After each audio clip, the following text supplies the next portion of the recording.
Welcome into Salina, Tennessee, the site of this non-region high school football matchup tonight on a Thursday night as the Clay County Bulldogs welcome the Middle Tennessee Christian School Cougars.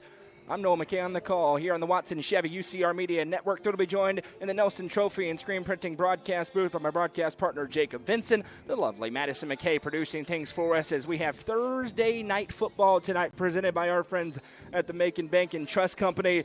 And Jacob, two teams that like to do something very simple. Run the dang football here tonight. And that's exactly what's going to happen. Neither of these teams will throw it very much at all. I would not be surprised if we even see a single pass attempt in this game from either side. You go with Klay County last week running 63 total plays of offense. 61 of those plays were on the ground. They only had two pass attempts last week in the win against Cannon County 30-21. And same thing for MTCS. On the season, they have attempted 9 passes in 5 of their games. Obviously, this MTCS school out of Division II Single A in the East region, they're 4-1. They're 3-0 in region play. And, man, if they had to go on some long road trips, this is actually, being an hour and 53 minutes by car, the shortest road trip that they are going to make this year by 1 minute. They had to go down to Chattanooga for Grace Baptist. That was an hour and 54. So last week they were all the way in Johnson City. They won that game against Providence Academy 28-21, their closest game of the season in terms of their wins. But this is an MTCS team that is pretty young. They've got 2 guys at the quarterback and running back position, both sophomores, but pretty talented that are going to have some speed. But you said it, these two sides like to run a similar style, and it's really going to come down to who can win the line of scrimmage. Both teams love to run the football, albeit in slightly different ways. MTCS going to be the single wing offense, a lot of misdirection. Clay County going to come right at you with the Adamses, the cousins of Nolan and Reese Adams. We're going to talk a lot about them as we move forward here, as we welcome into the pregame show. Again, tonight's ball game presented by the Macon Bank and Trust Company. You heard more from them throughout as MTCS comes here on the road out of Murfreesboro. 4-1. They are 3-0 in Division II Class Single A in the East region. D2, those classes, especially in single A, very small. Yeah. So as you mentioned, goes all the way to the eastern part of the state as they go all the way out to Johnson City last week. They stay a little closer to home tonight. They are under head coach Christian Peterson in their 3rd season. His first season, their best. They won the state championship in 2023. They went 5-7 last year, but they have some new life this year with some transfers in, albeit everybody in Division II. Class Single A is playing for 2nd. NCS, Nashville Christian School, is going to win the class with Jerry Curtis, the 5-star Georgia signee at quarterback there. But they hope to be in that 2nd place range in Division II Class Single A. Their opponents, speaking of big-time football teams, Clay County 5-1. Head coach Bruce Lamb in his 4th season here. It's his 20th year overall. They are 35-11 under head coach Bruce Lamb here in Salina, and they are rolling into this ball game. Winners of 5 straight. Did not have their quarterback Nolan Adams in game number 1. Got beat up pretty good. Since then, they've been playing really good football, and you take out that first game, they've scored 30-plus in their last 3 games and just 13 points per game since week 2 for this Bulldogs team. They're playing complimentary football, but they know ahead of the off week, both teams have that bye week coming up. This is a big test against a very physical Cougar squad tonight. And you mentioned for this Clay County offense, they found what works for them, running the football. They've got the size in Reese Adams. They've got the athleticism in Nolan Adams, who can kind of get on the outside, use his speed, and they have stuck with that. And they've gotten better and better each week in terms of the scoring output as well. Cannon County's a pretty good football team. They played pretty well defensively. It was just 6-0 at halftime, and were able to get the offense going a little bit more in the second half, scoring those 24 points. They're going to go for 2 if they score a touchdown. The kick game not quite there this year, so they're going to have some extra opportunities for some points as well. And you talked about game 1, their only loss, Glasgow in Kentucky, 6-0. They've allowed 23 points so far this season. So pretty good loss, if you want to call it a good loss, to start the year for Clay County. And the one thing from talking to Coach Bruce Lamb this week that they really focused on is the consistency through 4 quarters. Been a little bit up and down in some games. The one that really jumps to mind, that Trousdale County game, in a big holdout, 3 scores at halftime. They turn around, come back to win that game at Trousdale County, 35-27 on the Creek Bank. A more complete effort a week ago against a very different matchup against the Cannon County Lions here at home. They've been really, really good in this building under Bruce Lamb. They've only lost 1 regular season game, 2 games in total in Salina in his 4 seasons here. They're hoping that continues tonight.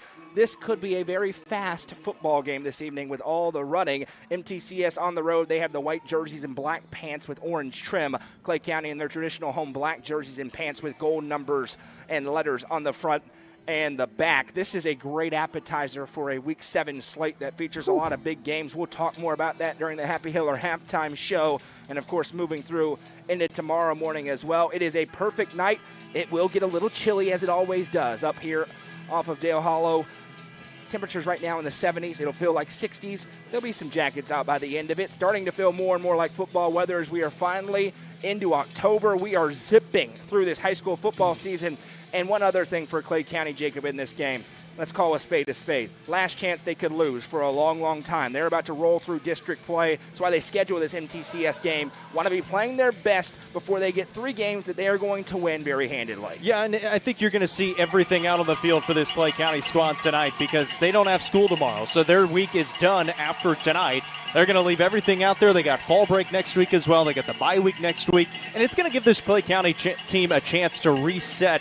Try to get into that bye week with a win, and then you got those 3 region games to finish out the year. Like you said, we expect them to win those 3 games pretty handily going into the playoffs, which probably going to win round 1 of the playoffs fairly handily as well. And we talked about the Adamses. Nolan Adams and Reese Adams. Nolan at quarterback, Reese at running back. Reese got a little banged up in the Smith County game, came back late, helped them win that game in dramatic fashion in the Black Hole in week 2, 14-7.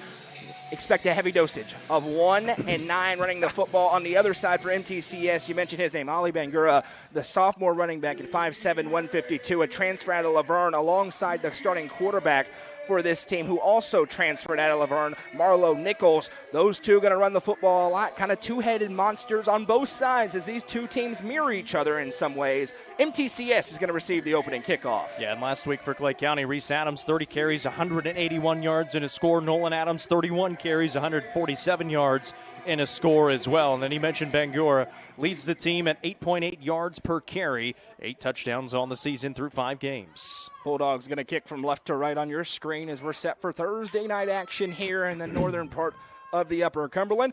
We'll wait on the official signal.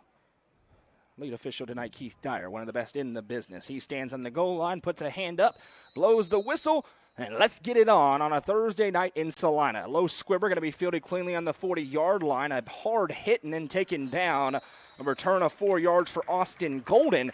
And we will see this MTCS offense take over 1st and 10 in good field position on their own 43. And again, you got to pay attention to who's going to be the back in the backfield for this MTCS squad. Bangura is going to get the majority of the carries, but their quarterback in Nichols is going to get a lot of them as well. It's going to go between those two guys. Going to be a few direct snaps in there at times as well to Bangura. So these backs, especially the linebackers, going to have their heads up. They have Will Odom, who also is in the backfield as well, alongside Bangura. Similar offensive style to the York Dragons, and already they get an early movement up front for a very young defensive line for this Klay County Bulldogs team. They go to that hard set where everybody drops at once into the 3 down. Bruce Lamb not happy about it, but we could see it as it's right in front of us. As soon as they did that, the defensive tackle jumped early, so 5 free yards for the Cougars. It'll be 1st and 5. Yeah, not exactly the start you're looking for here at home in Salina. Now 1st and 5 and close to midfield as well, so that defense really going to have to bow up. 1st and 5 here as they set up, and you can see they're kind of setting up, and then they'll drop down at once, and they jumped again this time.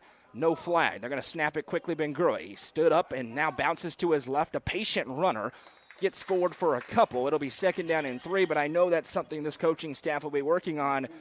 That was very close to another encroachment penalty, almost a free 1st down. Instead, it's 2nd and 3 right at midfield. Yeah, you're going to have your discipline be really strong on that set. Whenever, like you said, they kind of go down and set hard, kind of like when the defensive line shifts a little bit. You're trying to get that offensive line to jump. So, conversely, this offensive line trying to get that defensive line to move around. 2nd and 3, and it's a challenge for the camera and the commentator. See who has the football.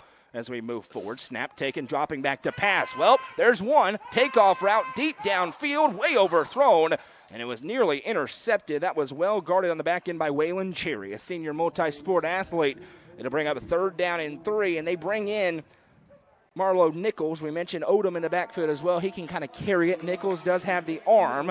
We don't expect a lot of that tonight, and when we do see passes, probably a lot of that. Well, and he's attempted 8 passes so far this season, now 9 passes. Hadn't thrown an interception yet. That was a good chance for Cherry. He tried to run underneath it. 3rd and 3 upcoming here right at midfield as the Bulldog defense tries to get a stand. Snap taken, bobbled, it's loose on the ground, and now being hit in the backfield and driven backwards is Bangura. bobbled the snap. The Bulldogs get through. It's a huge loss of 3 on the play, and I say it's huge because it may mean MTCS will be forced to punt this one away. Yeah, that is absolutely huge. Backs him up a few yards. Couple of different guys getting in there. Nehemiah Hamilton, a freshman for Klay County, in among the tacklers there, and it backs him up, like you said, 3 yards, makes it 4th and 5. They are leaving the offense on the field for now. We'll see if this is a hard count situation. 4 and just over 5 yards. They set up, and they are going to snap it. Bangura around the right side. He gets behind the guard. He's hit hard and will be taken down. No, sir-ree. Gain of 2, and the Bulldog defense says, give us that, and they'll go the other way. Yeah, that is a tremendous job by that Klay County defense. It was 1st and 5 and able to bow up. They get the incompletion on the long pass play and then able to get into the backfield a couple of times. Tremendous job by Klay County getting the stop, and now you're in great starting field position right at midfield. Testing out some instant replay tonight. You see it there. We are in the Nelson Trophy and Screen Printing broadcast booth this evening. I'm Noah. That's Jacob. Happy to be along with you. 1st and 10 for the Adamses. Nolan and Reese in the backfield here for Klay County. Offensive coordinator this year, Curtis Beatty, standing over on the 35-yard line. Former head coach of the White County Warriors, led them to their best season in program history a year ago. Adams going to keep it up the middle. There goes Nolan. Has a blocker, but a flag is down as Nolan pinballs forward for a gain of 9. But I think this may be an illegal procedure against the Bulldogs. And that's what they're going to do, though. They're going to run it right up the middle. They're going to try to power it right down your throats. And that time it looks like it might be backing up, though. They are walking in reverse, so we'll wait on the official call here. And it is going to be a legal procedure. And I'll back it up and make it 1st and 15. And the aggressiveness for MTCS to go for it, this certainly could be a defensive slog tonight. Wouldn't be a huge surprise as both teams kind of playing into each other's strengths defensively. Well, and this is an MTCS team that it's scoring 34 points a game, but it's also allowing 23 points a contest. They will hand the sweep around the right side. Now cutting upfield is Cherry. He pinballs to the 50. Gets the penalty yardage back +1. Gain of 6, and it'll bring up a 2nd down and 9. Oh, that was a good job by Cherry. Like you said, get that penalty yardage back, try to get back on schedule, brings up 2nd and 9, and so now you're trying to get ahead of those sticks again and just keep staying on schedule. And it's in a good spot, too, where if you get it close enough, like we saw with MTCS, if you have 4th and 5 or less, you're probably going to go for it. 2nd down and 9. One receiver to the right, one to the left. Cherry. He's going to motion again across the line. Snap, taken, play fake, handoff this time to Reese Adams. Big stiff arm for Reese as he barrels out of bounds near the 40-yard line. And Reese Adams going to move close to the line to gain. We'll wait on the official spot here, and they're going to give it to him, and it will be a Livingston Regional Hospital 1st down for the Bulldogs. Yeah, and a good job there by Adams. Gets to that right side, and we'll see a little bit of misdirection from Klay County as well. Able to get right at that 1st down marker, and like we said, now back on schedule and a new set of downs. Right back on the ball go the Bulldogs as they flip the set now. Nolan moves Reese over to his left hip. One receiver out wide to the left.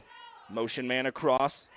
Snap taken. They're going to hand it to again. Slipping now, getting upfield and diving forward for a gain of about 5 as they give it to Nehemiah Hamilton, the freshman they're very excited about. It's a gain of 5, 2nd and 5. A good job by Hamilton there and able to get a couple of different guys in there just to give a little bit different look as well for this MTCS defense. 8:54 and counting to go in the first quarter. First offensive drive for the Dogs. They are on the 35-yard line moving. Nolan has a delayed snap. Play fake. Keeps it over right side. Nolan Adams tripped up as he passes the 30-yard line. Cut down at the 29, but it should be enough for a Livingston Regional Hospital 1st down for the Bulldogs. Livingston Regional Hospital, all-inclusive sponsor at UCR. No signal yet. Still waiting. It's right there. They're not going to give it to him. I'm surprised. They're down in 2 inches. I'm going to make him earn it. Nolan on 3rd and inches. Has the snap. Play fake again over left side. Big hole for him to rumble through. Now he jumps up to the 25. It'll be wrestled down there. No doubt about that one, Jacob. It is a Livingston Regional Hospital 1st down. Yeah, able to get the new set of downs that time as well. They keep that clock rolling, and we've only seen 1 stoppage of the clock. Well, 2 stoppages. We saw the incompletion and then out of bounds there for Klay County as well. But you're going to see a lot of this from Klay County. They're perfectly content with getting 3 to 5 yards each and every time and keep that clock rolling, keep the football in their hands, and have a chance to put some points on the the board. 2 receivers to the right here for Adams. Nolan, 2 claps, now has it, going to give to Reese. Reese hit at the line of scrimmage, being wrestled, and now there's the pile up. Whistles come in.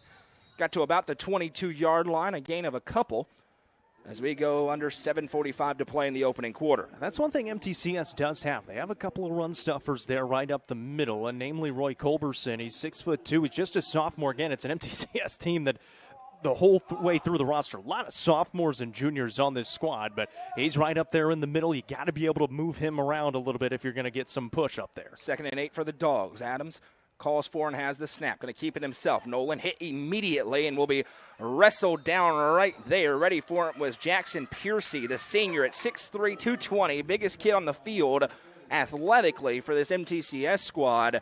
As he stands Adams up, no gain. It'll be 3rd down and 8. Yeah, the defensive end there on that right side, able to meet him there. Like you said, Adams not the biggest guy in the world. He definitely has a ton of speed, but not able to get past him that time. And we'll see what they can do here on 3rd down and 8 as they get deeper into MTCS territory. Certainly 4-down territory for the Bulldogs. Adams takes the snap, rolls right, thinking about throwing. Now he's going to tuck it and run. Adams at the 21. He'll be hit and wrestled down. Nowhere to run that time as Cooper Jones, a sophomore linebacker, strings it out. Maybe about a yard, and here comes a 3rd or 4th down and 7 for Klay County, and no decision to make at the 21. They're going. Yeah, and it was dangerous there for Adams. He's kind of running, had the football out in front of him there. He's trying to stiff arm with the other arm. Fortunately, able to keep hold of the football, but you got to make something happen here on 4th and 8, it looks like. 2 to the left, 1 to the right, 3 receivers set here for Nolan Adams. Calls for, has a low snap. Going to roll out to his left this time. Swivels the hips, being pressured, hit. Can he stay up? He can. Nolan now trying to reverse field. There's room for him to run. Adams going to tuck it potentially. There he goes to the 20, 15, 10, 5. Nolan Adams, touchdown, Klay County. He breaks what would be a turnover on down sack, rotates around the field, and goes in for the touchdown. And for the first time tonight, the Adams family song rings out. That is an absolutely ridiculous play. You've got one of the best defenders for MTCS and Jackson Shoemaker, middle linebacker, coming right at you from the blind side. He had no clue he was there. Finally looks up. He's able to shed the tackle, and then still with his eyes downfield, the DB's looking at him, trying to read him. He's able to keep it himself and takes it all the way in. That is simply sensational by Nolan Adams. What a play. And now going for 2, as we'll see all night long. He has the snap, gives to Reese. Reese with blockers in front, barrels in. The ball pops out, but he's already in. Signal there. 2-point conversion is good. And the Bulldogs capitalize on the turnover on downs. 8-0. It's a fire and vine touchdown. And Jacob, that is the Nolan Adams experience right there. What a play by the senior quarterback. And that's exactly why he's at that quarterback position. Of course, it was his brother last year at that quarterback position throwing him the ball. This year, Nolan goes into that quarterback spot, and he's able to make things happen. That's why he's back there. Use his athleticism. He's not going to have as much power as his cousin Reese. He's able to run it up the middle. Nolan's going to try to get outside, able to do so that time, and turns on the Jets and able to get in to open up the scoring. And one of the funny parts about that play is he was still trying to throw. You could see him looking eyes downfield. It's like he's got blockers in front. He just goes, and he finally does tuck it and goes and scampers in for the 22-yard touchdown. And what a start for Klay County as they force the turnover on downs. An aggressive decision to not punt it by MTCS. They go down and score, and we didn't get into it. We mentioned MTCS is at 4-1, but the schedule not very good. The teams they've beaten are combined 7-14. Grace Christian, they are really good. 41-0 win. Grace Christian, one of the best Division II teams maybe in this state, so not docking them for it. But this is the second best team they've faced. And now right at the up back, the kick driven in, and a nice job to keep it by Carter Hancock, as that was almost sick by Maya Hamilton. That would have ricocheted. It would have been Klay County football. Instead, the Cougars have it on the 49. And when you can't kick it deep, or if your coverage team struggles, you try to do that. We tried to do that in high school. He'd tell you to pick one out, try to hit him in the chest to bounce off. You couldn't kick it deep? No, I could. The coverage couldn't cover. I had 5 tackles senior year. We did get an experience from Jacob one night where he was sending us highlights. Although he only sent us one kicking highlight, and it missed. Again. But he says he's all conference. Had the short field goal post. He says they're all conference. So let's see about that. Is now back in at quarterback is Marlo Nichols. He'll send 2 to the left on 1st and 10. Has the snap, going to turn and hand underneath around the end. Looking for Murphy. Murphy gets 4. Now will be cut down after a gain of about 3. It'll bring up second down and 7. Yeah, and Murphy, he's that second guy that's going to get a lot of the carries, and he's run it for quite a bit. 35 carries, 391 yards. It's 11.2 yards a carry. He's got 4 touchdowns as well. So those are about the 3 guys that are going to have it. You got your quarterback Nichols, and then you're going to have Shy Murphy and obviously Bangura as well. 5:26 to go in this first quarter, 8-0 Dogs. Nichols sets up, now has the snap, going to give Bangura up the middle. He's hit hard, and the cavalry arrives. And so far, this Bulldog defense been very up to the task against the run game. It'll be 3rd down and 5. And really just the one miscue so far is that early movement. It was back-to-back times, but it doesn't go called. That second time, able to evade it, and now 3rd down and 5, a chance in pretty much the exact same spot that you had it before in 3rd down and 5. Would imagine MTCS is probably going to go for it if they don't get it here. 4:50 and counting to go here in the opening quarter. 3rd down and a long 5 for MTCS. Nichols in the backfield, Bangura on his right hip. Single wing set, has the snap, play fake, going to keep it around right side. Misdirection works, a lot of room to run. He bounces up to the 40, 35, 30, and down. Most misdirection we've seen so far to the Cougars, and it leads to a humongous 1st down as they sniff the red zone now down to the 26. And that's where Nichols is dangerous. He's got some size, and you see it there. He's got some speed as well. If he's able to get into the open space, he can make you pay, and that is a big gain deep into Klay County territory. Marlo Nichols with a big run. Biggest play from scrimmage so far for the Cougars here on the road out of Murfreesboro. 1st down and 10 upcoming here as they'll break huddle. That 1-2 punch of Nichols and Bangura, they are very, very good. Nichols has the snap, play fake. Now he's going to keep it around left side. Blockers in front in a foot race to the 25. Stiff arms, and now will be sent out of bounds as he gets into the red zone to the 19-yard line. They'd like something with this play. Back-to-back big gains. It'll be 2nd down and 3. And a pretty good job by Hamilton again that time, kind of setting the edge, forcing him to and use that sideline to his advantage, but not able to get there in time, especially with that blocker out front as well. 2nd down, make it 2 as they give it down to the 19-yard line. 3:35 to go. The Bulldog faithful trying to sprint on their team. Some people got vacation plans for next week on fall break. Snap taken, play fake again, now rolling to his right, thinking about throwing, looking deep in the end zone. Man is there, and he dropped it. Tipped off the fingers of Jack Thompson in the corner of the end zone as he got behind a couple of DBs for Klay County. And back-to-back shot plays on 2nd and 2 for this Cougars offense. It'll be 3rd down upcoming here. And they will try to do that. I mean, I mentioned it. He only had 8 pass attempts, but was 8 for 17 coming into this game. He's going for those deep shots. He's got 3 touchdown passes on the year, so they're going to be looking for it at times. And now they're going to their jumbo set. Checking back in is Will Odom at the quarterback, quote-unquote, position. Bangura on his left. Snap taken right to Bangura. Trying to stretch it around right side with blockers in front. Now he cuts upfield, weaving through traffic. Bangura still on his feet. Got the 1st down and plenty more. A gain of about 15. Down to the 6-yard line. It'll be 1st and goal as they move the sticks again. Clock wasn't running, so they got to fix that. Should be about 3:06, but it's going to run once they get it set. And now it's running, and I'm not sure anybody caught it, so we'll just sync it up that way. Clock on the screen, not official. Jacobs keeping it over here on our right.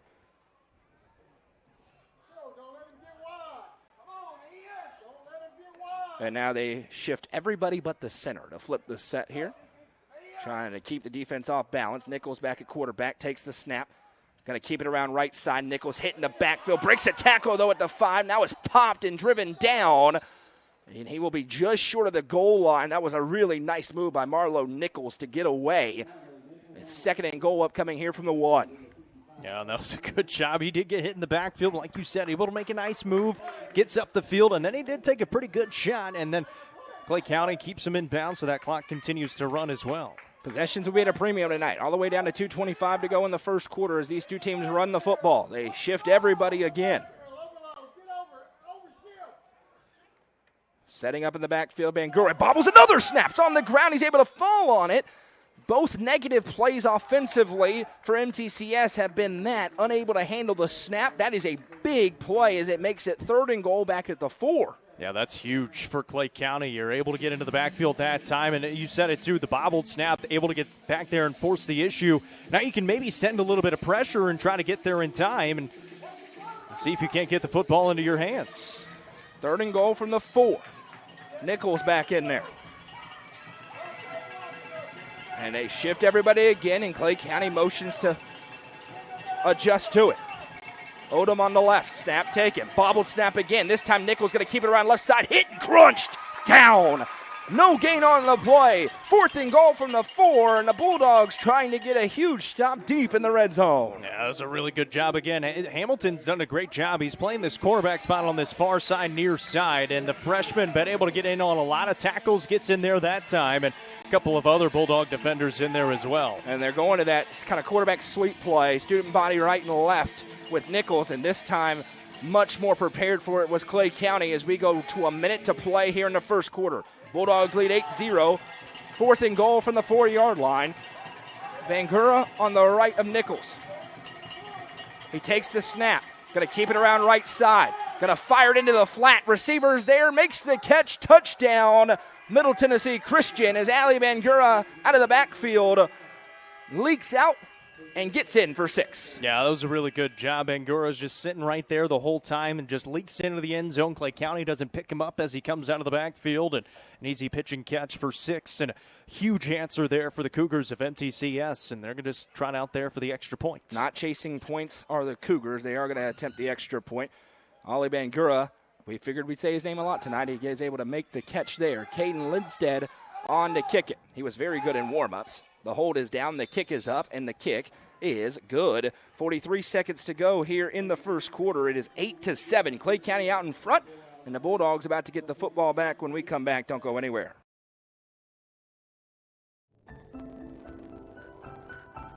It starts with your very first bank account.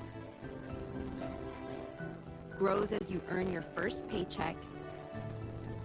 Supports you as you settle into a new home.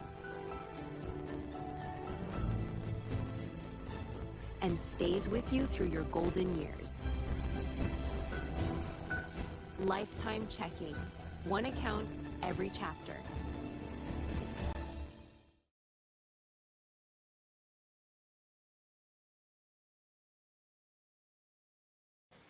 We'll hear that ad again from our friends at Macon Bacon Trust Company in just a moment because the sound was glitching. We'll get that fixed, but it is 8-7. Klay County out in front of Middle Tennessee Christian School late in the first quarter here in Salina. Figured it could be a really fun game tonight. That's why we're here. Been a fun first quarter so far. We figured it'd be a quick one as well. Only 43 seconds remaining in this first quarter. This game started 20 minutes ago, so it is moving along at a fast pace. And, yeah, both teams doing exactly what they want to do. You've got athletes with this MTCS squad. You've got athletes with this Klay County squad, and both athletes been able to show off here early on. So kicking it on here for MTCS, and this is a boomer deep. It'll be fielded at about the 5-yard line, trying to set up a return. 15-20, where he will be hit and trying to stay on his feet and finally being driven down there. They'll give him forward progress toward his 24-yard line. I think it was Hamilton. It was Nehemiah Hamilton, been all over the field. He's the kicker, and now he goes back to be the kick returner. 33 seconds. We could only have one play on this drive before we head to the quarter break. 1st and 10 for the Bulldogs. Nolan Adams had a touchdown run from 22 yards out on 4th down on the first drive. See what kind of magic he has here in their second attempt. A ridiculous touchdown run. It was as awesome. Well. Yeah, no doubt. Should have been tackled. Should have been a sack in the backfield for a huge loss. Nolan gives the 2 claps, has the snap. Going to give to Reese. Reese with blockers in front. Now explodes to the hole, to the 25. Reese at the 30, where he's finally wrestled down. Great job on the right side of that offensive line for Klay County to create a hole. Reese Adams runs through it, and it is a Livingston Regional Hospital first down. Yep, you get that new set of downs, that clock continuing to run, but a big chunk gain there to give you a little bit of breathing room out past the 30-yard line to the 33. YouTube and Facebook live on both. Facebook right now with a nice crowd tuning in, or YouTube, I should say, with a big crowd. We welcome wherever you're watching from. And that will bring us to the end of a back-and-forth first quarter. After 1, Klay County 8, MTCS 7. This is high school football, presented by Macon Bacon Trust Company on the Watson Chevy UCR Media Network.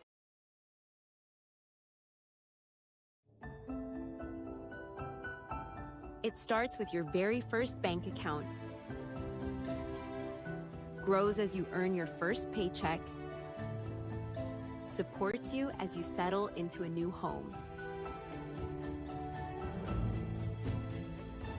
And stays with you through your golden years. Lifetime checking.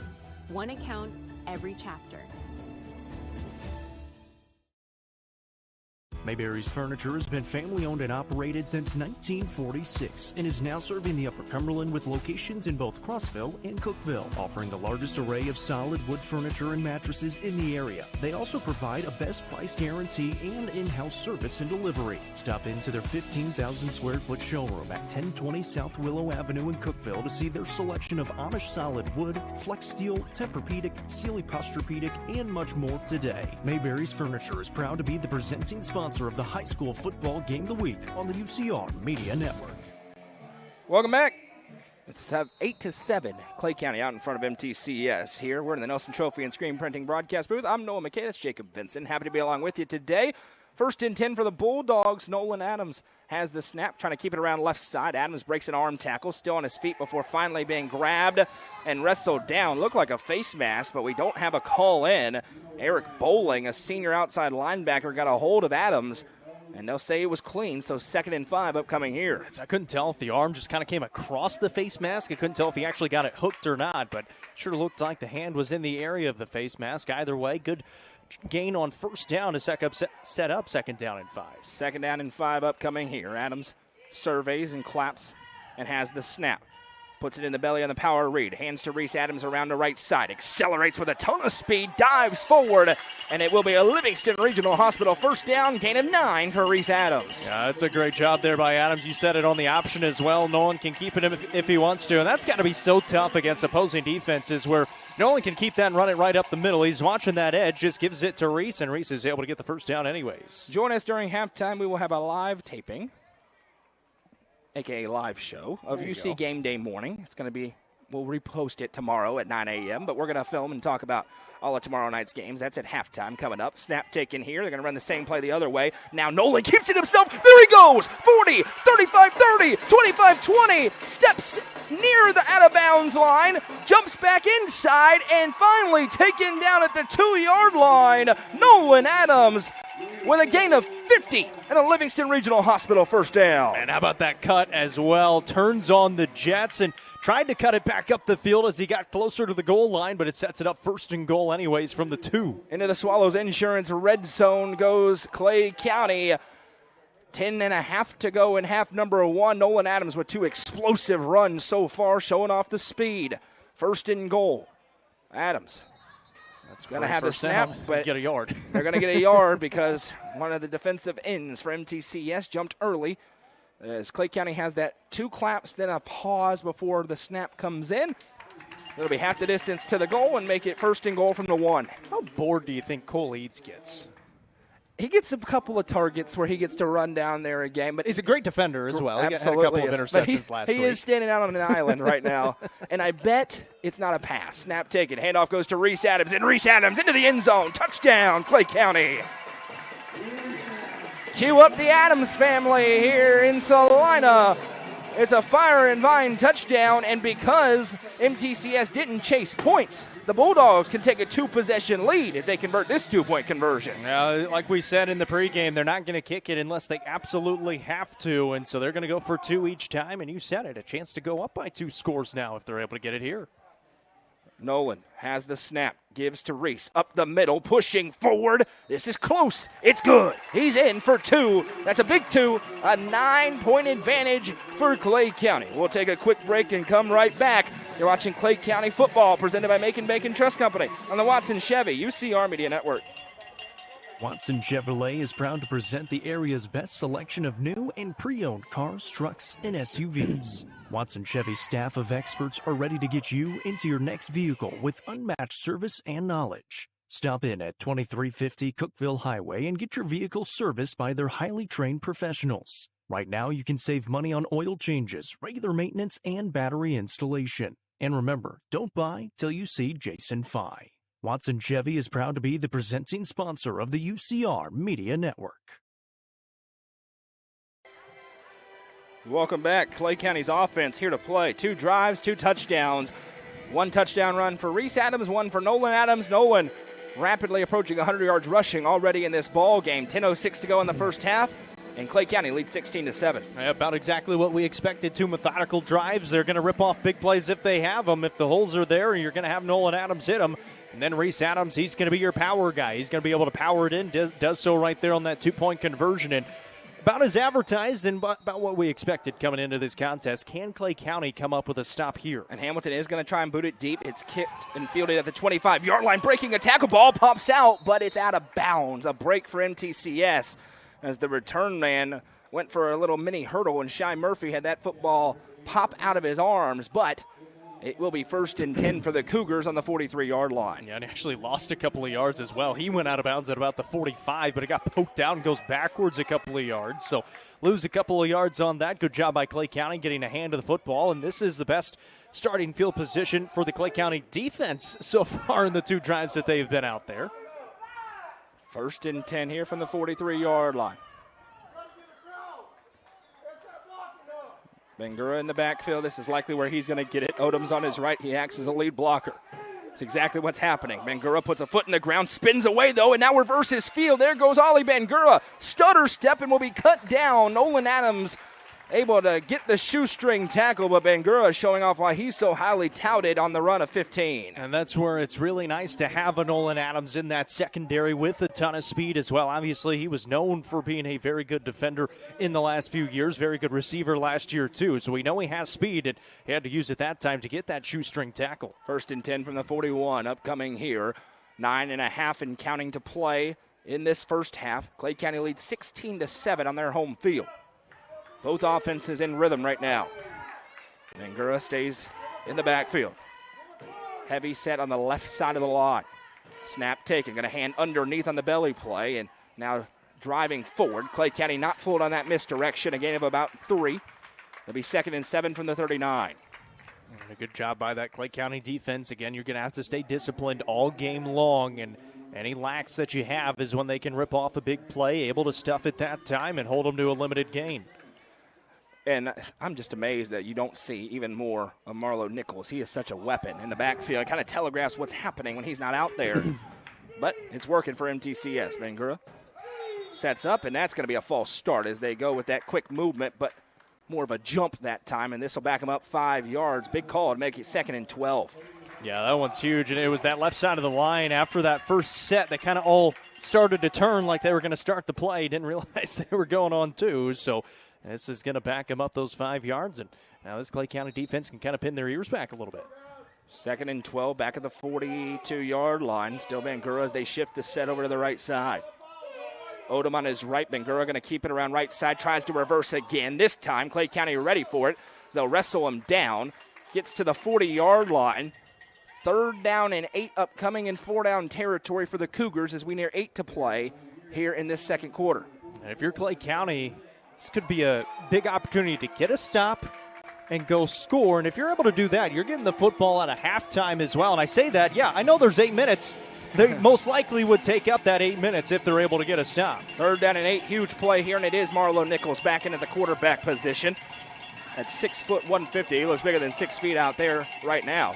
Snap taken, play fake, dropping back, fires to Bangura out of the backfield. He tries to cut upfield, gets hit hard, gets a couple of extra yards, but it's got to be 4th down and 5. As they'll spot him down at the 36, they've got to get to the 31. And that was a good job by that Klay County defense. Able to string it out. Isaiah Burnett, the sophomore linebacker, able to get in there and wrap him up and bring him down. And the bad thing is you got to do it for 4 downs instead of 3, and so the defense going to stay out there, and you got to get another big stop. 4th and 5, 7:20 to go. Nichols brings the play call in. Big spot in the ball game with the Dogs leading by 9 on their home field here in this non-region matchup tonight. They're going to go kind of quick here. Yeah, 5 on the play clock to your point. 2 to the left, down to 3, 2. Nichols has the snap. Rolls out to his left. We've got a whistle and a stoppage. We'll see if there may have been a timeout called here by Coach Peterson.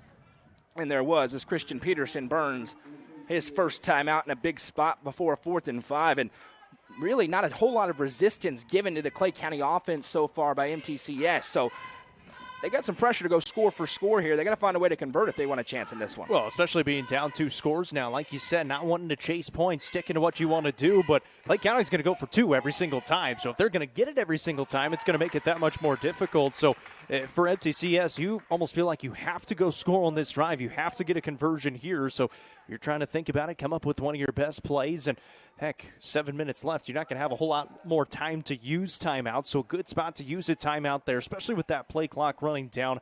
Get the best play for your offense out there and see if this Klay County defense can slow you down or not. 4th down and 5 upcoming here, right on the Klay County 36-yard line. You see him on your screen for a moment. Goose is here. The Goose is loose. Coverage coming to UpperCumberlandReporter.com. He'll be with us again tomorrow night. As myself. He's injured, though. He had a contact tear. Uh-oh. So he's one eye down. He's on. He was questionable to return, but he's back out there. I was going to say, we'll be in Lafayette for the high school football game of the week. 2 to the right here, snap taken. Trick play as they pitch it backwards, trying to stretch it around the left side. Cutting upfield, and there he goes to the 30, 25-20. What a move and what speed into the end zone for Shy Murphy. Razzle-dazzle out of the timeout. And the Cougars get a big-time touchdown. That is a heck of a play. You're able to get it to Murphy. We've seen the speed already from Shy Murphy, who's able to get his 5th rushing touchdown of the season. And we see why he gets the football right there. Just absolutely turns on the Jets once he gets to the outside. Said it. You got to have a good play call, and they absolutely had that. And the Bulldogs had a couple of guys in the secondary there, and Murphy just split them, turned on the Jets, and won the race to the pylon for a huge touchdown. And they're going to kick the extra point again here. Not chasing points at all are the Cougars here on the road. The hold is off. It's loose on the ground. And maybe they should have gone for 2 because that's going to leave a point on the board. It'll be 16-13 with 6:45 to play here in the first half. This is Klay County Bulldog football presented by Macon Bacon Trust Company on the Watson Chevy UCR Media Network.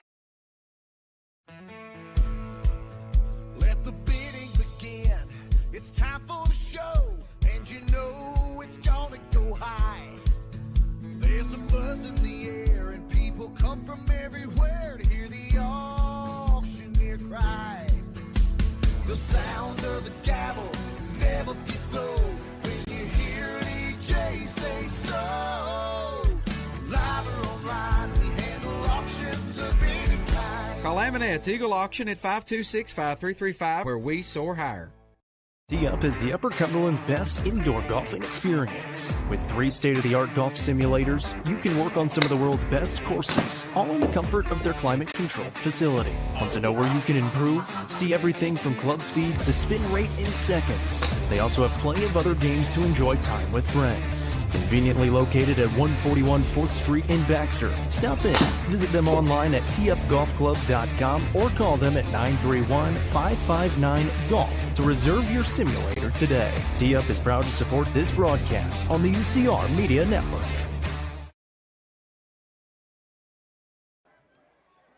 Welcome back. We got a good one here tonight on a Thursday night. 16-13, Klay County leads, and they're set to get the football back as we're about to pass the midway point here of the second quarter tonight.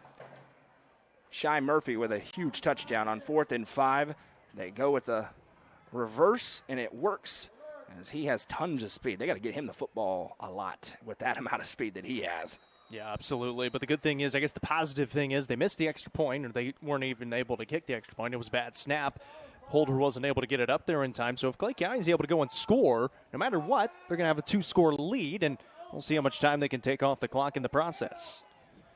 Kicking it on here after a botched PAT. Left it at 16-13. And we'll see what they do. High spinner going to be fielded. It's tipped. Ball's loose, but the Bulldogs able to fall on it on the 34-yard line, and that is a very creative kickoff. Just kind of floats in midair. Came down, tipped off a fingertip. Bulldogs fortunate to maintain possession here on the 34. Yeah, and this is probably their worst starting field position as well. I guess they did have a couple of deep kicks before, but trying to change it up a little bit, catch them off guard. Almost did, but Klay County able to jump on top of it. It has been Nolan Adams and Reese Adams back and forth the entire game so far as they're 2 for 2 with 2 touchdowns on the game. Set up again. Eads out wide to the right. Snap taken, Adams fakes it. Now he's going to go up the middle. Nolan Adams breaking tackles again, carrying a defender forward on a gain of 14 in a Livingston Regional Hospital first down. Eric Bowling at 6'3", 185, the outside linebacker wraps him up, and you said it, literally carrying him. He kind of just jumps on his back and unable to bring him down before Nolan was able to get a couple of extra yards. And Nolan said, let's go for a ride, and took him 4 or 5 extra ones. Sets back up on the 47-yard line. Snap taken. This time he'll hand to Reese. Reese around the right side. Now he cuts up. Not a whole lot of room to run through. Gets about 3 right at midfield. 2nd and 7 as we'll pass 6 minutes to play here in the second quarter. And again, for Klay County, that's exactly on schedule. You want 3 yards and a cloud of dust, and they're perfectly fine with that because then they can do what Nolan just did. He can rip it off for 12. He can rip it off for 50. Don't forget, we mentioned we're going to have the live edition of UC Game Day Morning that will be held at about 8 p.m. coming up during halftime of this game, because we're going to make the most of our time that we have. Adams from the 50-yard line on 2nd and 7 has the snap, play fake, goes up the middle. Nolan Adams weaving through traffic, and now 3 different Cougars trying to bring him down. He spins forward. It's a gain of 9 and another Livingston Regional Hospital first down. And another good job by Adams. Been reading that option so well, whether to give it off to Reese or keep it himself. He keeps it that time, and he's having a lot of success up the middle right now. Normally, Nolan, he's trying to get to the outside and use that speed, but the holes are right there for him, and he's been able to take advantage. Mike Sloan also came with Coach Beatty from White County, gives the play call and on the sideline. They set up on 1st and 10. Snap taken. Nolan stretches, hands to Reese around the left side. Reese at the 45, now gets past the 40 and just trying to make something happen with a physical finish to the run. They'll spot him down at the 37-yard line. 2nd and 5 upcoming here for Klay County. Under 5 to play now in the first half, bleeding the clock.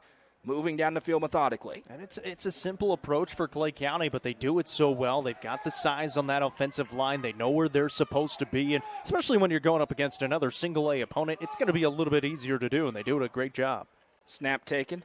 Stretching and now handing to Adams around the right side. This is Reese. Huge stiff arm and dives forward. Reese Adams does his best Derrick Henry impression. A gain of 7 in a Livingston Regional Hospital first down. Yeah, and that was Eric Bowling again, that outside linebacker that got there first to him, but unable to do anything as Reese Adams sends him down into the turf. It's another new set of downs for Klay County, and a physical run for the senior. That's big boy football by Reese Adams around the end. 4:10 and counting to go in the first half. 1st and 10 Bulldogs from the 29-yard line of MTCS, trying to score in their 3rd straight drive to open the ball game. Eads the lone man out wide. Nolan has the snap, runs into Reese, and now will keep it himself around the left side. Big hole. Nolan bounces upfield to the 25-20. Adams with a stiff arm, and it'll be thrown down out of bounds, and that's going to be extra yards on the board as well as he got hurled into the chain link fence. It's a Livingston Regional Hospital first down, and it's about to be 1st and goal for Klay County. Yeah, and the reason why he kind of spun him around and just gave him that little extra push at the end of it right in front of the Klay County student section down there into that chain link fence. So it's going to be unnecessary roughness and half the distance tacked on to the end, we think? Or did Certainly they pick? do think so. Here it is, and it is that personal foul going against MTCS. It'll be 1st and goal upcoming here for the Dogs. 3:45 to go, and you wouldn't mind slowing down just a little bit Right. to bleed that clock some more. Although you have 3 timeouts left, you ain't going to stop. Got a chance to let Nolan Adams go crazy again. He's having a huge first half. And right now, no antidote for the offensive line and the speed of Nolan Adams out of the Cougars defense. 3:45 to play here in the first half. 1st and goal. Nolan bobbles the snap. It's loose on the ground. He's able to fall on it. So now, first snap issue for Klay County tonight hurts them as it'll make it 2nd and goal back on the 14. Yeah, first time they've coughed that up. And again, when you get a little bit later here in the evenings, especially with the temperature the way it is, you're going to have a lot more moisture down there on the turf that you don't really realize it. We actually saw it last week with Upperman and DeKalb County just walking down after the game. It got real wet down there. Back at the 14-yard line, snap taken, handoff to Reese Adams around the right side. Another big stiff arm. He'll be wrestled down, grabbed up in the jersey, but not up in the nameplate, so no horse collar. And it's going to be a 3rd down and goal back on the 13-yard line. And, again, no kicking game at all for Klay County. Reese Adams had been the kicker. We mentioned he tweaked his ankle a little bit against Smith County, so not expecting him to kick, so you got 2 downs to get 13 yards. Maybe think about a pass here. I think you think about number 1, carrying it and getting him into space. We'll see. Snap taken, play fake, and that's what they're going to do. Nolan tries to bounce outside. He's hitting the backfield, though, and grabbing a hold of the jersey and not letting go is number 54, Luke Latimer, the senior defensive lineman. No gain again, and that bobbled snap really looming large. 4th and goal back on the 14. And they're very content with just running this clock down as well, especially if they're not able to get in. They leave the defense down there in good spot, and so going to run this clock a little bit more. They still got 28 on the play clock, so they're going to spend some time here, make sure they get the right call, and then maybe use one of those timeouts. Yeah, it wouldn't stun me if they run this thing down to 1 second on the play clock and burn the timeout. Now you could see a pass for the first time for Klay County, and MTCS, sensing that, is going to burn a timeout of their own with 2:01 to go in the first half because they want an opportunity to go down and maybe take the lead into the halftime locker room. Yeah, and so a smart decision there by MTCS, waiting to see if Klay County's going to run a play or call the timeout. They call it themselves. They still have 1 remaining with 2:01 to play here in the first half. So it's a huge opportunity for the Cougars. Obviously, they got to go, if they are able to get the stop, got to go the length of the field down here. And for Klay County, same thing for MTCS that they did on their last drive. You're drawing up your best play right here for 13 yards and see if you can get into the end zone and make this a big lead. 2:01 to play here in half number 1. Klay County leads 16-13. Now MTCS has 1 timeout remaining. Bulldogs have all 3 as well. We'll see. Now at 4th and goal from the 13. You need a big play of some variety. We haven't seen the passing game at all. There was 1 called pass, and it ended up being a touchdown run. And, of course, you have that in your back pocket. You can call a rollout, and if nothing's there, Nolan Adams can try to run it in himself. Yeah, and obviously I think that's probably in the back of the minds of MTCS, so those safeties especially going to have to really be paying attention on the back end and see if you can't get some push up front as well, especially with 13 yards to go. You're trying to give them a little bit of pressure into that backfield and get a little bit of that push. Been a fun half so far, and this game very much still up in the air. Got 4 receivers. 4 receivers set. Spread offense for Klay County. Motion man across the line as Nolan Adams surveys the front. Has a high snap. He'll roll to his left. Eyes downfield. Swivels the hips. Fires into the end zone. Tipped up and incomplete. Well covered. White jerseys everywhere along the goal line.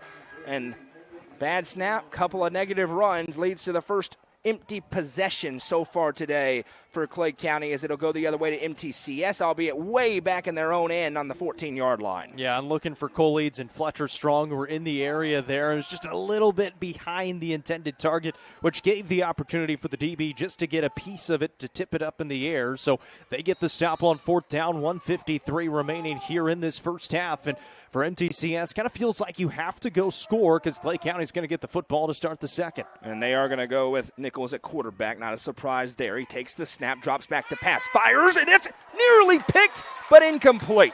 Wasn't able to grab it cleanly. Cole Eads, and if he had realized it was coming his way, he's walking into the end zone as that was a mile behind the intended receiver. Yeah, he was looking for Shy Murphy, who was just streaking for the end zone, and he said it. If he's paying attention, he's obviously doing his job, paying attention to his guy first and then looking for the football, just unable to get it. Yeah, that looked like a miscommunication. I think the quarterback Nichols was expecting his man to sit down there, and Eads almost had him a free pick 6. 1:52 to go. Remember, Klay County all 3 timeouts. Snap taken. Going to hand off to left side Bangura, and he's hit hard. A great job on the right side of the defensive line. That's Colton Brown, the senior end, who just puts him down immediately. Gain of 1, 3rd and 9. No timeout taken, though, by Bruce Lamb. And for MTCS, they only have 1 timeout, so they're not going to use it in this situation. And they can run this down to about 1:10. And we'll see if MTCS just runs this down to waste the clock and then take their last timeout. They're still in the huddle. Surprise, no timeout there from Bruce Lamb. A little bit. They're going to have to punt and you have it in good field position, but he could call it after this play, certainly. And maybe that's what he thinks. Somebody's taking a timeout. Looks like MTCS. Yeah, it's going to be MTCS that burns it. With 1 on the play clock, there it goes. 1:03 on the game clock. Timeout called here by the Cougars. 16-13 our score. Klay County out in front as these two teams go at it, and you've seen it already. Neither team designed to convert 3rd and 9+, and that's exactly what MTCS finds themselves in here. Yeah, you saw an MTCS trying to go through the air and just the miscommunication with the receiver and the quarterback, and then trying to go to the run play. Nothing really there as well. They get just the yard. Clay County able to eat it up, and now on 3rd down and 9, feels like you're not in 4-down territory, especially this deep into your own end. So that if you're Clay County and you're able to get the stop, you still have all 3 timeouts in your back pocket, which is plenty. And so you'll see if you're able to get the stop and then maybe try to return a punt. And then, of course, if you're Clay County, you're thinking you want the ball. Right. Going into halftime with a lead. Yep. Ensure that, and then you're going to get the ball to start the second half as well. Both teams heading in to a week away next week. And then region showdowns, and for Clay County, they're going to be a heavy, heavy favorite in each of their final 3 regular season games. They will travel to Red Bowling Springs after their bye week. 3rd and 8 upcoming here out of the timeout. 3 receiver set here. This is rare for MTCS. Marlo Nichols motions a man across, takes a snap, going to give it to him on the sweep. This is the man who just scored the touchdown earlier, Shy Murphy. He's hit and taken down, and there is the timeout from Bruce Lamb with 58 seconds to go in this first half. And MTCS will be forced to punt this one away on 4th and 6. They defend the jet sweep very well. Yeah, so for as quick as this first half went, now you're going to have a lot of these timeouts at the end of the half, and rightfully so. Clay County trying to get that clock stopped. They stop it at 58 seconds, going to get the football back, you would think, and then see if you still going to have 2 timeouts remaining. Maybe 40, 50 yards to go, depending on what the punter can do in Lindstedt. He's got a pretty good leg place kicking. We'll see what he can do punting the football. It's a little bit different motion, and we'll see if Clay County is able to take advantage going into halftime, especially getting the ball out of the second half. If you're watching on YouTube, subscribe to the channel. If you're watching on Facebook, be a part of the nearly 46,000 who have followed our main Facebook page. If you're not doing that, I don't know what you're doing with your time. 2 return men back deep to receive here. One is Nolan Adams. The other is the explosive freshman Nehemiah Hamilton. Take your pick. Punter back is Caden Lindstedt, the sophomore. He's standing on his own 6-yard line. Gets a good snap. And this is a low-line drive. It is very returnable. Picking it up at midfield, and there he goes to the 45-40, hurtling past a defender and down at the 35-yard line. Nehemiah Hamilton got it on a hop and took off, and Clay County with a great opportunity. 2 timeouts in their back pocket. 1st and 10 with 46 seconds to go from right at the 35-yard line of MTCS. Yeah, a tremendous opportunity here. However, they like to run the football. So if you do run the football, you're trying to get out of bounds if you can. Obviously, you do have the 2 timeouts, but they got 3 receivers. Make it 4 receivers in the set. So they're going to spread it out a little bit. 3 out to the left, 1 to the right. Motion man across. Snap taken, play fake. Adams going to keep it himself up the middle. There goes Nolan Adams, weaving through traffic at the 30, and then is tattooed down at the 25-yard line. He's okay. He got absolutely smoked as he passed the first down marker. It's a Livingston Regional Hospital first down. They're right back on the ball here. Still 2 timeouts in the back pocket of Bruce Lamb. 1st and 10 as we near 30 seconds to go. Motion man across. Play fake again. Adams going to keep it himself. Breaks a tackle. He's at the 20. Nolan Adams at the 15, and then wisely darts out of bounds after a gain of 12. Back-to-back carries for Nolan Adams. Back-to-back Livingston Regional Hospital first downs. That is such a smart play by Adams. Gets absolutely drilled on the first run. That time he's able to get to the outside, takes it out of bounds. It stops the clock at 23 seconds. But again, back-to-back first downs. You're already inside the red zone down at about the 16-yard line. And running out of this spread set is allowing more lanes for Nolan Adams to pick his way through. 1st and 10 from the 14. 23 seconds to go. 2 timeouts left for Clay County. Nolan has the snap. Going to give to Reese around right side. Blocker in front past the 10 and dives forward. Just short. They're going to have to call the timeout, and they will with 14 seconds to go. It was a gain of 9, so 2nd and 1, right at the 5-yard line. 14 seconds, 1 timeout. You got 2 plays probably to try and get it here if you're Clay County. I think you probably go for it here, and then if you maybe go for a pass play just because if it's incomplete, then it stops the clock still. You can still kind of reset. If you're able to complete it, you get a touchdown out of it. So you can kind of be a little bit creative with what you do here on 2nd down and 1. You're just worried about getting into the end zone, especially with that timeout in your back pocket. I bet you they don't throw it here. Probably not. I bet you they don't throw it here. Maybe I'm wrong. If you maybe in the next play. I bet they don't throw it here. But a big opportunity to kind of get right. You were down here in this area just a minute ago. Yep. You had the bad snap. It put you behind the sticks. Now you got a 2nd and 1 from the 5-yard line trying to cash in. Key thing is have the lead going into halftime. Is it going to be 3 or is it going to be a little bit bigger?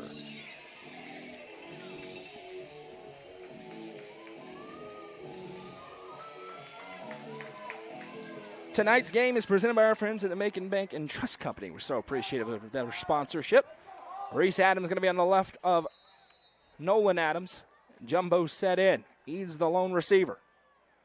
Nolan takes a high snap, catches it with one hand, gets crushed, but gets past the line to gain. It will be a first down, and there's the final timeout for Klay County, I believe. Yes, it will be the final timeout. So they get the Livingston Regional Hospital first down. By the way, they're in the Swallows Insurance red zone. And it's going to be 1st and goal from the 3, but you have 3 options here. Touchdown, out of bounds, halftime. Any of those, one of those things would be good for Klay County. The other 2, not so much. You almost can't run the football here, especially with 9 seconds, because unless you are able to get in, you have to score. You have to score it. Otherwise, you're not going to be able to stop the clock. So either pass or you have to score if you're going to run. All you can run here if you're Klay County is a rollout and say if it's not there, you got to throw it away. Yeah. If it's there, you score a touchdown. If not, you have to throw it away with 9 seconds to go here. And a very entertaining first half. Klay County could feel really good about themselves. Go in with a 9 or 11-point lead, getting the ball out of halftime. If not, going to feel like it's up for grabs depending on what happens on this play.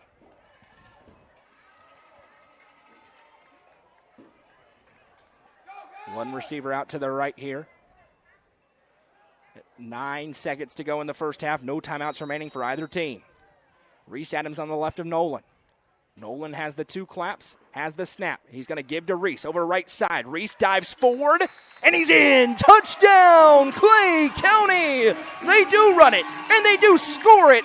A big touchdown heading into the halftime locker room. Yeah, that's huge right there, and why not? Give it to your power back. Power through those defenders. Dive for the end zone. You only got to get 5 yards. Feel pretty good about giving it to your seniors, able to get those 5 yards, averaging much more than that, and got a little bit of help from the game clock operator as well. Only 1 second on the clock.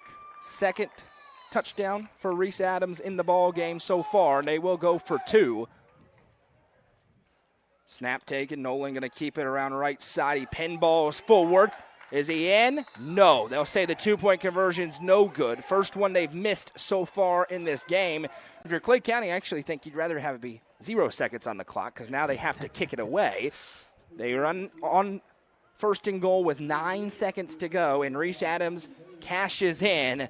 It's a huge score for the Bulldogs, who are going to get the ball to start the second half. Yeah, like we said, no matter what, if you score there, you're going to have a 2-possession lead. That's exactly what they have right now with 1 second remaining. So you're going to squib this, get that clock rolling just to get it into halftime. Obviously, you got to make a tackle still and then get it into halftime and make some adjustments if you have to, but they've played some pretty good football so far. And Bruce Lamb looks like a genius for the timeout management. Yep. We wondered when he was going to use them. He used them at the perfect time as they score with virtually no time on the clock. You got to be careful. The ever-dangerous Shy Murphy back deep. Where are you going to kick this? Don't kick kick short. it to him. If you kick it short, anything that's touched has to have a second go off the clock. Do exactly what you did where Correct. you kick it off the up man. Correct. And that is the only thing you should do.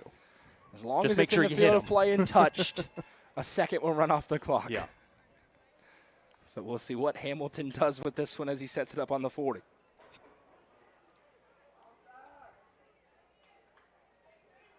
Reese Adams, the late runner onto the field, so he's got to get lined up properly here. We get the ready for play from the official. You could just onside it, too. 100%. And he's going to try to do a pretty good onside kick. That'll be fielded, and that will take us to the end of the first half. A good first half for the Klay County Bulldogs. When we come back, we'll have a live edition of UC Game Day Morning. We're going to film it, and then, of course, we'll repost it tomorrow. But a treat for all of you watching now as we will talk about all of the games tomorrow night, which is a very good Week 7 slate. At halftime here in Salina, it's Klay County 22, MTCS 13. Coverage of tonight's game is presented by Macon Bank and Trust Company on the Watson Chevy UCR Media Network. The Quality Family, a local company supporting and caring for our local communities. The Quality Family offers services to get you back to the game. From bracing to oxygen and everything in between, we can meet your medical equipment needs with Buckeye Home Medical Equipment. If you have an in-home need for strength and conditioning, for example after a surgery or injury, Quality Home Health is available to provide individualized care while you are on the mend. For those with end-of-life diseases, Quality Hospice is available to provide nurturing care during those difficult times. Choose the Quality family of services for care within your community. Visit thequalityfamily.com to navigate all we have to offer you. Legacy House is right here in the heart of Smithville. It's more than a boutique, it's a family story woven into every thread. I'm Amy Allen, and I started this place with my 3 beautiful daughters. We offer timeless pieces that feel both classic and bold. From rich textured clothing to one-of-a-kind accessories. This shop has a perfect mix of heritage with a modern edge. So come on down. You'll find more than just fashion. You'll find a place where legacy and style meet. Located at 104 West Walnut Street in Smithville, stop by and see their selection Tuesday through Saturday. Legacy House is proud to be an all-inclusive sponsor of UCR. Located at the end of Prosperity Drive on a quiet cul-de-sac in Prosperity Point, this home offers 2,964 finished square feet. Features include a split bedroom plan, large open great room and dining room for gatherings and entertaining, spacious primary suite, generously sized guest bedrooms, partially finished basement with walkout access, and a 2-tiered back deck overlooking the pool. Priced at $414,900. Call Sonia Brown with American Way Real Estate at 931-979-7145 for more information.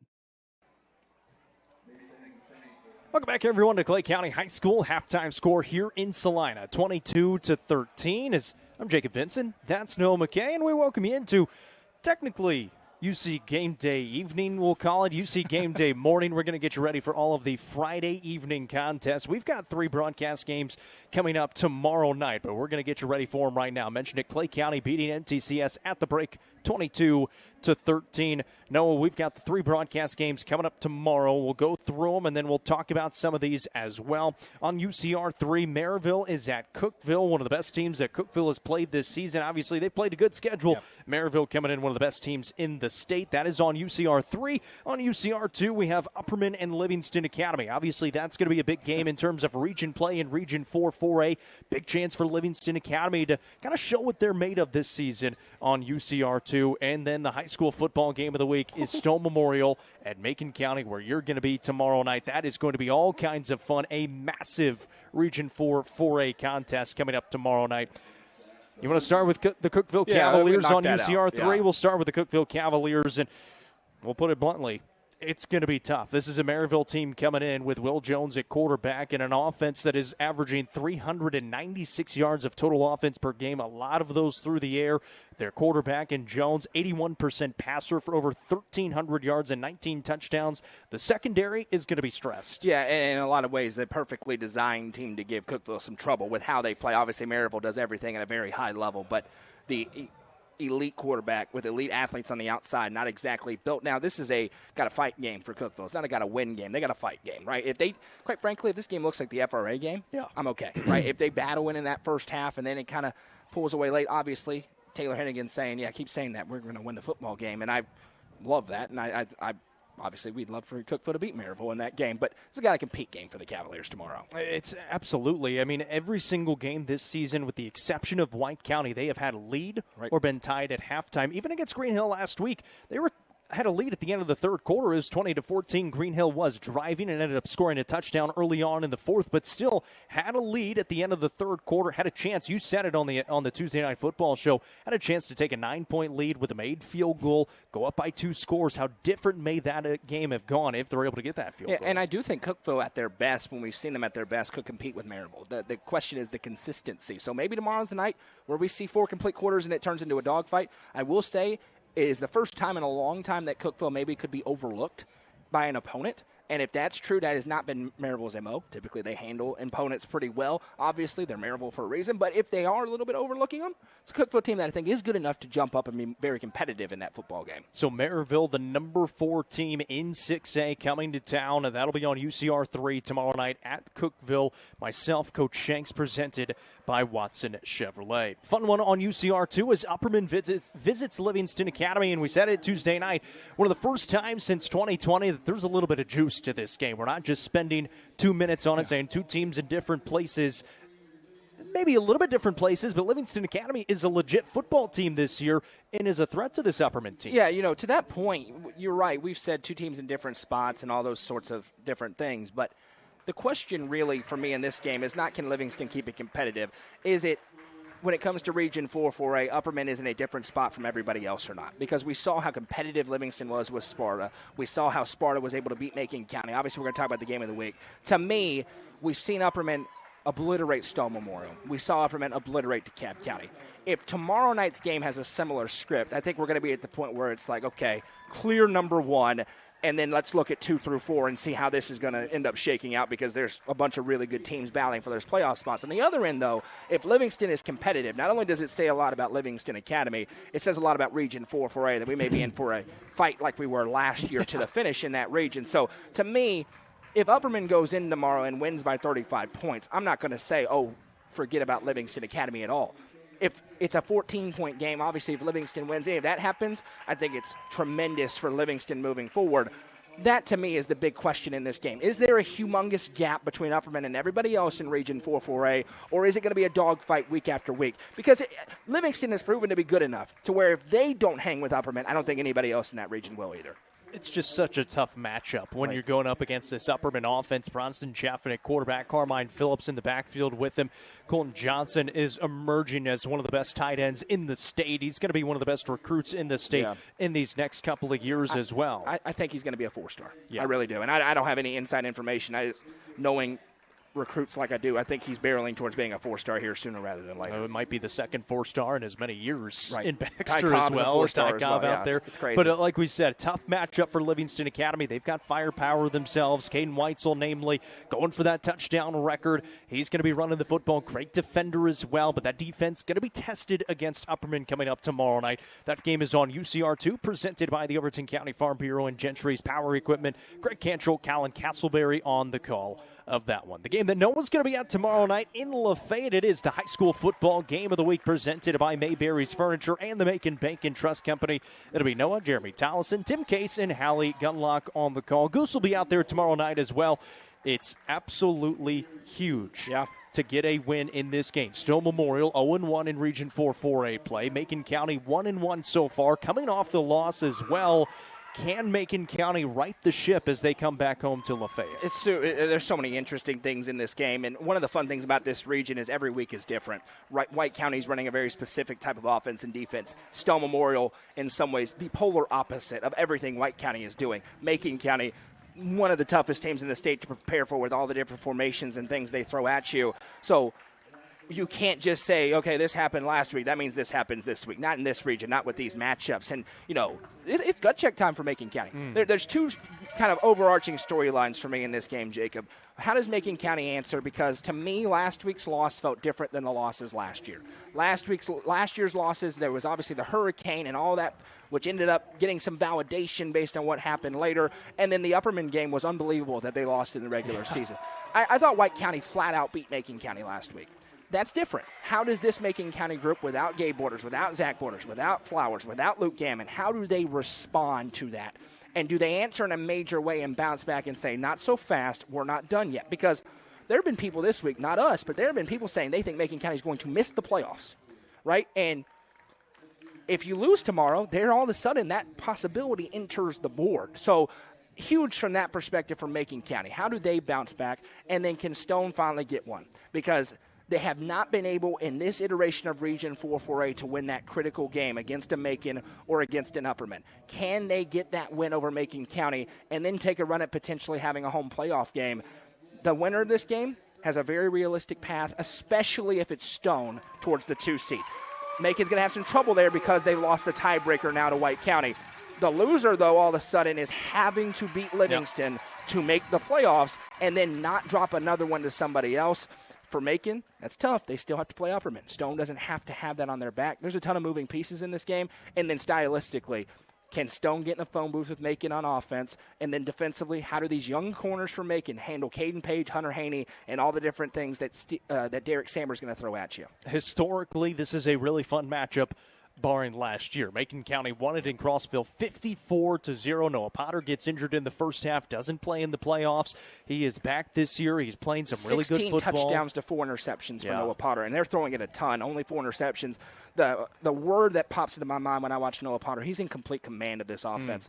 Total opposite, right? A.J. Vandiver, he missed a couple of weeks. We'll see if he's able to play tomorrow. He gives them a big boost in the running game, but they're not going to be in the wing T tomorrow. Yeah. Macon County's going to be in the wing T. So polar opposite styles. Who can dictate the terms of this game? Watch the first quarter.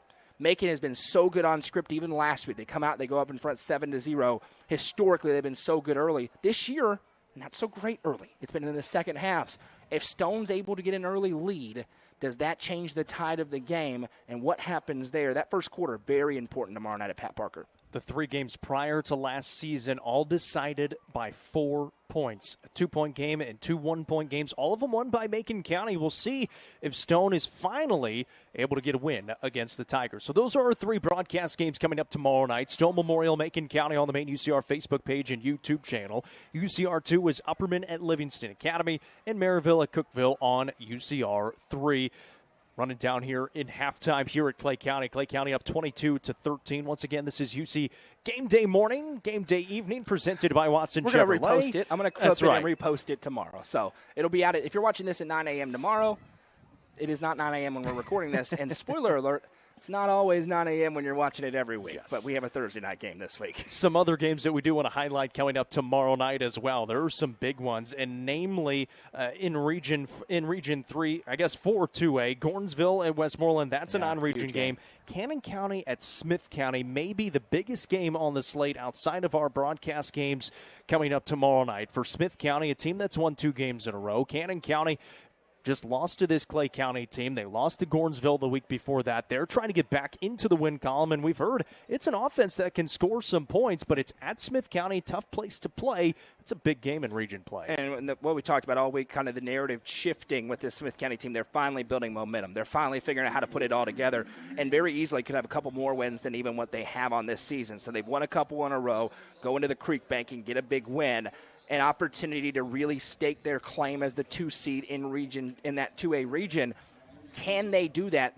It is a humongous night in that 2A region tomorrow night. The Jackson County-Trousdale County game, as up in the air as I think it possibly could be. Trousdale's really coming on. Jackson County's faced some tough competition in recent weeks. But when you talk about Smith County and Cannon County, 2 teams that like to throw the football, who can control the trenches the best in this game. Still don't think we've seen the best out of their potential for Smith County up front on that offensive and defensive lines. They have not always played up to their size this year. They have had some nice moments, and they have been a lot better up there this year than last year. An opportunity, if they can control the trenches, to win this game. And then you look at the schedule, and I think you see 6-3 Smith County against potentially 9-0 pending that Westmoreland game. Big game tomorrow night. If Gordonsville gets through that game tomorrow night, it will be 9-0 Gordonsville welcoming 6-3 Smith County for a region title. That's on the board for Smith County, but you can't look ahead to that. They got to figure out a way to slow down an explosive Lions offense. The good news is the strength of Smith County out on the outside. Mm-hmm. They got some real dudes at the corner position. They're going to have to be really good tomorrow night. You mentioned that Gordonsville and Westmoreland game. It's a non-region game, but a really fun one, kind of a 2A playoff precursor as well. And for both those sides, kind of see what you're made of when you do have to go on the road somewhere, maybe in the playoffs. That one definitely could be a game in the future.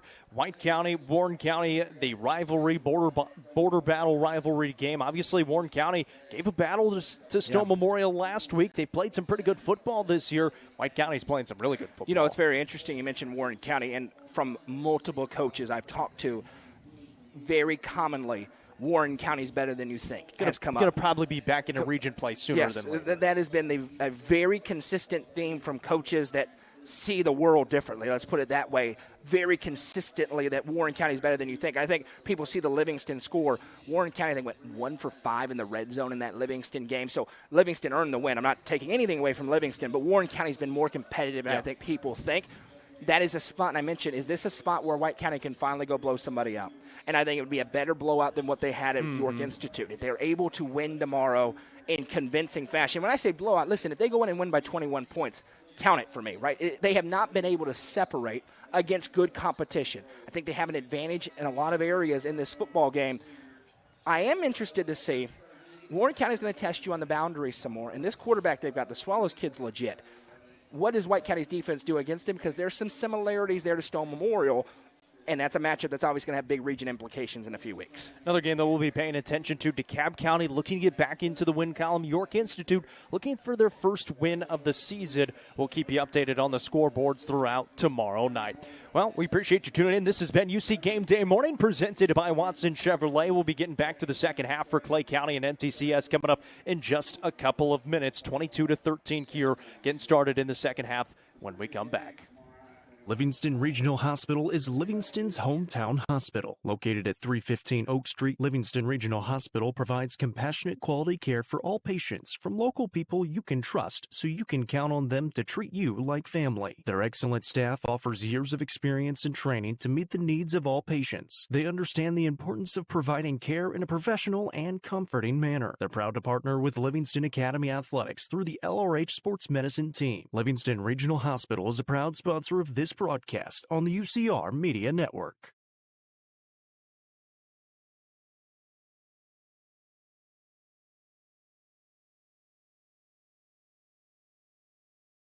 Nelson Trophy and Screen Printing is proud to support student athletes and athletic departments throughout the Upper Cumberland. They are also proud to sponsor Nelson Trophy and Screen Printing's Player of the Game on this broadcast. From trophies to t-shirts, they can do it all.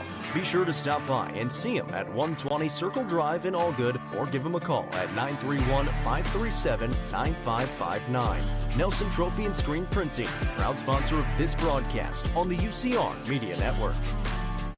Are you looking for the best dining experience in the Upper Cumberland? Visit Fire and Vine in Cookeville's historic West Side. Fire and Vine offers great service and a unique menu, including mouth-watering deep dish pizza, delectable beef, chicken, fish, and more. Take in stunning views from the rooftop while enjoying your meal. Come and experience the charm and flavor of Fire and Vine, your new favorite spot for a memorable dining experience. Fire and Vine is a proud sponsor of this broadcast on the UCR Media Network. Turfmasters Landscape Management has been serving the Upper Cumberland since 1996. They offer a variety of services, including lawn maintenance, landscape design and installation, landscape lighting, irrigation systems, and more. For more information, contact Matt Wilson at 931-261-1587 today. Turfmasters Landscape Management is a proud sponsor of this broadcast on the UCR Media Network.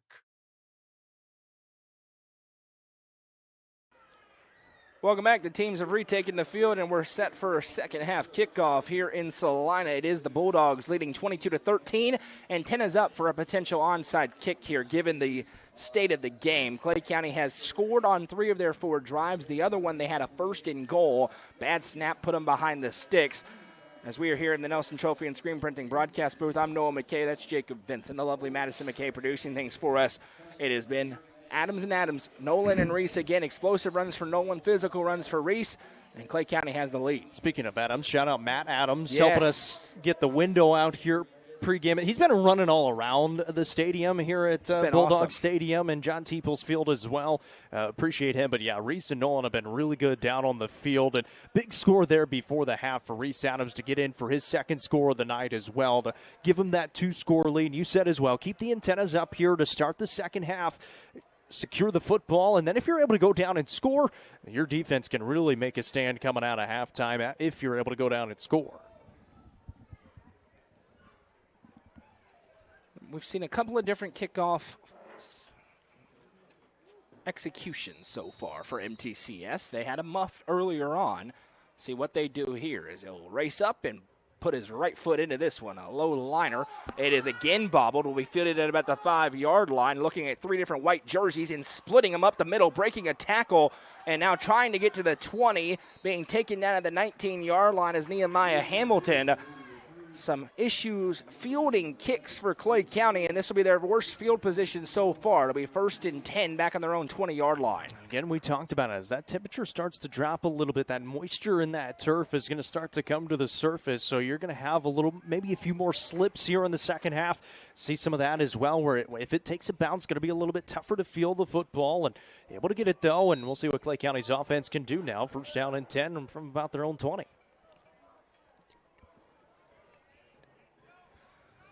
Adams going to be in the quarterback spot with Reese on his left. This is Nolan. Gives the 2 claps. Has a waist-high snap. Gives to Reese. Hit immediately in the backfield.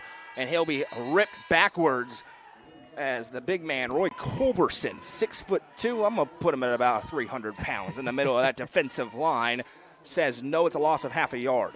It's funny, you find a roster for these guys. It's got some of the heights and weights, and he is one of the only few that doesn't have his weight listed, but you can see it. He's a big dude, and we talked about him earlier on. Put that weight on there. He is a run stuffer for this MTCS defensive line. You want to be a big boy up front as a nose tackle, as he is. 2nd and 11. Snap taken, handoff to Reese around the right side. Hitting the backfield again. MTCS much more prepared to stop the run to open the third quarter. Gain of maybe 1.5 yards. It'll be 3rd and 9 here for Klay County. Yeah, and so a third and 9, and we kind of talked about it. Not really set up on these 3rd and 9 situations. Where do you go here? A little bit closer, maybe 3rd and 8. Yeah, they end up giving a second push to the 22, so 3rd and 8 upcoming here. And for MTCS, this is exactly what you're looking for, trying to come up with a big stop out of the half. Snap taken. Nolan going to keep it himself. Gets behind the blockers, pushing forward. Nolan gets to about the 29-yard line. Ball came out late. They'll say he was down as one of the Cougars popped out, and Riley Brown thought he had a touchdown. It's going to be 4th down and 2. Now, you're way back on your 29. How aggressive are you going to be if you're Bruce Lamb? And it looks like not very, as they're going to go to a smaller set. It's a long, too, as Reese Adams is the punter. You're up 2 scores. Your players want to go for it, but your coach is going to say punt it away in his 20th season on a headset. Spent a couple years at White County, then a long tenure in Livingston Academy. And nobody's even going back for MTCS. And now we have a timeout call from Bruce Lamb. And this is why he's being paid to coach and I'm not, because I'm telling you, I'm going for this, absolutely, if I'm Klay County. But they are not going to, I don't believe, with 9:54 to go in this third quarter. I mean, you talk about setting a tone, 4th down and 2, and if you're able to pick it up. But if you don't, then your defense really has to bow up in a 9-point game. I guess that's really the only conversation here. Are you okay with, if you don't get this, if you give up a score, it's going to be a 1 or 2 point game coming back the other way? Like you said, I would imagine he's probably just going to punt this football Reese Adams away. is going back to punt it. Nolan Adams is actually the long snapper, so the Adams family continues to be all over the field for Klay County, and they're going to drop a return man back. I'm a little surprised it's not Murphy. They send Knox Cardin back deep, a junior. He's standing on his own 45-yard line. Nolan Adams, or Reese Adams rather, on the 15. Nolan puts a right face mask high. Reese puts that right boot into it. A spinner takes a tremendous Klay County bounce. It'll get an extra 20 yards of rollout, stops on the 23-yard line, and a great punt for Reese Adams. I mean, that's absolutely perfect right there for Reese Adams. Got a tremendous bounce. Bounces initially at the 40 and takes about a 15-yard bounce from there, deeper into MTCS territory. A 50-yard punt for Reese Adams, and now we'll see what MTCS has on offense. They were able to move it at times. A couple of touchdown drives in that first half. They need one here, down by 9 on the road on what is becoming a cooler and cooler night in Salina. Well, they definitely have some explosiveness. I mean, they've got the athletes in the backfield to do some really nice things with it, especially on offense. So this Klay County defense going to have to make a couple of big plays. 1st and 10 here, and they're going to go with their jumbo package. Bangura, and they almost got him to jump early again. Instead, Bangura around left side, hitting the backfield. He drives forward and is dropped. Loss of a yard on the play. The Klay County front gets through in a major way. Big 72, Roland Holloway, the junior, first one in. Yeah, a tremendous job there. Able to shed the block and get upfield and able to get to Bangura in the backfield, bring him down for a loss of 1. Huge stop there for the Klay County defense. You can't let him get space. If he's able to get space and run downhill, it's going to be tough to catch him. Marlo Nichols back in the backfield, and he'll, again, shift everybody but the center, where there's nowhere for him to go. He takes the snap. Going to keep it around right side, student body right. Stutter steps, breaks one tackle, and then will be plastered down head first on the 26-yard line. Broke a couple of long runs in the first half on that. This time Klay County ready for him. First man in is Colton Brown. 3rd down and 7 here for the Cougars. And they're doing a really good job of setting the edge on the outside, not letting them get to that edge and keeping contained, forcing them back to the middle of that defense where those linebackers are able to catch back up. Able to contain him there, bring him down. Now can you come up with a big stop on 3rd down and 7? 3rd and 7 here. Nichols, the quarterback, sets up, has the snap, play fake again, rolling left, looking to throw. Nowhere to throw, now fires it downfield, incomplete. And that was a good job. Angura got tied up as he tried to cross over. Cole Eads was tracking with him. Scored on a similar play earlier, albeit in the red zone that time. Klay County's defense stands tall, and these two teams have traded 3 and outs. Well, hadn't seen it too much in that first half. We see it twice already here in the second half. Good job by both defenses, and feels like whoever gets a score here first is going to build a ton of momentum. We'll see if Klay County is able to get a good return here on the punt, and Emo Smith was able to do that in that first half, and we'll see if he's able to do it again here. Yeah, Nehemiah Hamilton was on the return the last time, and then he's got Nolan Adams on his other side of the field. We'll see where they punt it to this time. Fluttering snap in, spinning kick. Not very returnable, and this will take a Cougar bounce. And so these two teams have traded great punts. That one trickles all the way to the 22-yard line, where it'll be 1st and 10 for the Dogs. Yeah, you talked about some good bounces, a couple of good punts, flipping sides of the field. Exactly what you're looking for if you're the punt unit for each side. A 52-yard punt for MTCS as they answer the 50-yarder for Klay County. So we mentioned in the first half, could be a defensive battle. It wasn't. Now maybe a little bit of that into it. The two teams are making some adjustments. Klay County going to spread it out. They had a lot of success in the 2-minute drill with a 4-receiver set, running out of it. We'll see what they do here. Nolan Adams moves a man in motion, takes the snap, play fake. Now hand to Reese Adams. Reese breaks one tackle, and now we'll get forward. There goes Reese Adams. Says, come with me on a gain of 11 and a Livingston Regional Hospital 1st down. Yeah, and the reason they're going to spread it out is it takes a couple of those defenders out of the box. So like you said, Nolan Adams had some more avenues to run through whenever they were able to spread it out. Do the same thing there and able to find a nice gain on 1st down. That's exactly why the Tennessee Volunteers always are among the nation's leaders in running. They have those wide splits. It takes people out of the box, and you have more opportunities to run. 3 to the right, 1 to the left. 1st and 10 from the 33-yard line. Motion man across again. Snap taken. Nolan Adams going to keep it himself. Jukes upfield, and now will be hit and pushed backwards. And they'll give him forward progress to the 37-yard line. 2nd and 6. Make it 2nd and 5 here for the Dogs. Yeah, and another nice gain ahead of schedule. 2nd and 5. You're going to keep that clock rolling down. And big thing is, too, when your offense is out there, you're tiring out this defense as well, and they got to stand there and wall up each and every time you're trying to run the football at them. 2 to the right, 2 to the left. 4 receivers set again. Reese on the right side of Nolan. 3 down front for MTCS. Snap taken. Nolan on the power read. He just dives forward. This will depend on the spot. It's a pretty good spot. And it was a good spot, but it's going to be just short. It is 3rd and a yard upcoming here. And that time, I think Nolan would want to have that one back. The defensive end stayed home on him, and he was able to make something happen with it, however, after keeping it. Yeah, and just that little cut. That's where he kind of slipped up and then kind of dove at the last second trying to get to that 1st down yardage. 3rd and a yard, motion man across, snap taken, handoff to Reese. Reese barrels forward, only needed a yard, he gets 3. It's a Livingston Regional Hospital 1st down. Yeah, a really good job there by Reese Adams. Like you said, just gets right past that 1st down marker, and then he runs into a wall, but that's all he needed. New set of downs, and you do it again. Some jawing happening down there right now. Fletcher Strong and Jack Thompson going at it. Strong getting in the game, and he's making his presence felt. They'll stay in the 4 receivers set. 1st and 10 from the 45. Already past the midway point here in quarter number 3. Nolan has the waist-high snap. This time he'll give to Reese around, and he will be hit and dropped in the backfield. A tremendous play by Ali Bangura.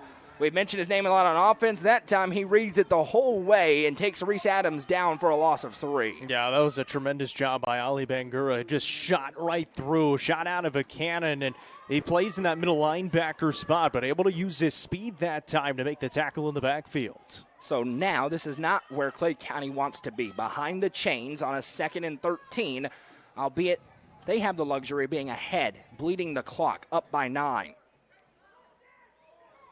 3 to the left, 1 to the right. Coach Sloan with a little bit of a check. 10 on the play clock. Motion man across, snap taken. They're going to give it to him on the jet sweep around left side. This is Cherry. Nice cut upfield, and then he's hit hard and dropped there. Waylon Cherry on the jet sweep gets the negative yardage back. It's going to be 3rd down and 10, and there have been some stiff shots leveled. Bangura came all the way back from a safety spot down across the field to make that tackle. Yeah, he's listed as a middle linebacker, but kind of moves around that defense. And like you said, in the secondary that time, and when he's got the speed that he does, that's exactly why he's able to make hits like that as well. Time ticking away here in quarter number 3. 3 to the right, 1 to the left here on 3rd down and 10. Nolan has the snap, dropping back to pass. Looks right, now left. Forced out of the pocket. Thinking about it, and now the turf monster got him because he had 4 different Cougars barreling down on him. First one in defensively is Jackson Shoemaker. It'll be a big loss and another punt. Again, you want to go score if you're Clay County, but you're content as long as your defense holds up to play a little bit of punt and play defense up by 9 with 4 minutes to go in the third. And that was a really good job by Jackson Shoemaker. He was kind of acting as the QB spy that time. MTCS making that adjustment after that first long touchdown run, just kind of leaving him back there on a rollout like that if Adams wants to try to run it. Reese, the punter, had a 50-yarder the last time. This one spinning. Going to be fielded cleanly, and it is returnable at the 40. Bouncing up to the 45. Big return here, being hit and taken down right near the original line of scrimmage. It'll be great field position for the Cougars. 1st and 10 from the Clay County 47-yard line. Yeah, a good return there out past midfield, and a good job by the return men as well. Able to come up underneath it on that shorter kick, take advantage, had a blocker out in front, and you're able to use some of that speed out past midfield. Now for MTCS, you're down by 9 points, 3.5 to play here in the third. Huge opportunity to, if you're able to go down and score and really turn this into a good football game. It already has been, but really make it a close one. 1st and 10 upcoming here, and this has not had a ton of success. The flipping in the entire set. Clay County's been very good at adjusting to it. Nichols takes a low snap, bobbles it. Now he's just going to tuck it and run. Spins and is crunched down after a gain of 2. 3.5 to go. As your community bank of choice, Macon Bank and Trust Company is dedicated to providing friendly, personal, and professional services. With personal and business services, they have the banking solutions for you. Visit them in person at any of their 7 area locations, including right here in Salina, or online at maconbankandtrust.com. Macon Bank and Trust is proud to support the Clay County Bulldogs and all the area high school football teams. Equal housing lender, member FDIC, MLS number 446921. 2nd and 8 upcoming here. Snap taking on a turn and handoff underneath. He scored a touchdown earlier, but this time Shy Murphy less room to work. It'll be a 3rd and 4 upcoming here. He was scored on a 4th down reverse, perfectly executed by MTCS. That was their last time into the end zone. Yeah, you said it went underneath that time, and they have not been able to get a whole lot of push inside against this Clay County defense. When they've been able to get to the edge, that's when they've had some success. Cowbells ringing out beneath us here in Salina, and again, they will shift everybody on a 3rd and 4. It's kind of pointless. Nichols takes a low snap, turns and hands off to Murphy again. He gets cut down. This depends on the spot. He's just short. It's got to be 4th and inches for an offense designed to convert in these spots with 2:10 and counting to go in the third. Yeah, I mean, you're going for it no matter what. It is a short one, and so they're absolutely going to stay out there, especially in this spot on Clay County's half of the field at the 37-yard line. 4th down and a yard. All right, on the 37-yard line, they got to get to the 36.5. 3 to the left for now. There they go. Flipping the set. Nichols, the quarterback. Sets, has the snap, turns a couple of times underneath. Another trick play, and it works for a gain of 3. Didn't pop the big one, but popped the first down to Austin Golden. Yeah, that's a really good job. That's what that misdirection does. It's hard to pay attention to who's got the football in there, and you're able to you only needed 1, but you're able to get a couple out of it. I think that was their take on the fumble Ruski that time. The quarterback kind of threw his hands up in the air like it was loose. They set up. Kind of looking around. This is turning into a gotta-have-it drive, considering how quick the time is bleeding down in this game. Nichols takes the snap, hands to Murphy on the end around left side. Murphy is crunched and dropped. A hard hit from Colton Brown, who is laying the lumber tonight. It'll be a gain of 3, 2nd and 7. And again, that clock continuing to run. There's only 1 minute remaining here in the third quarter.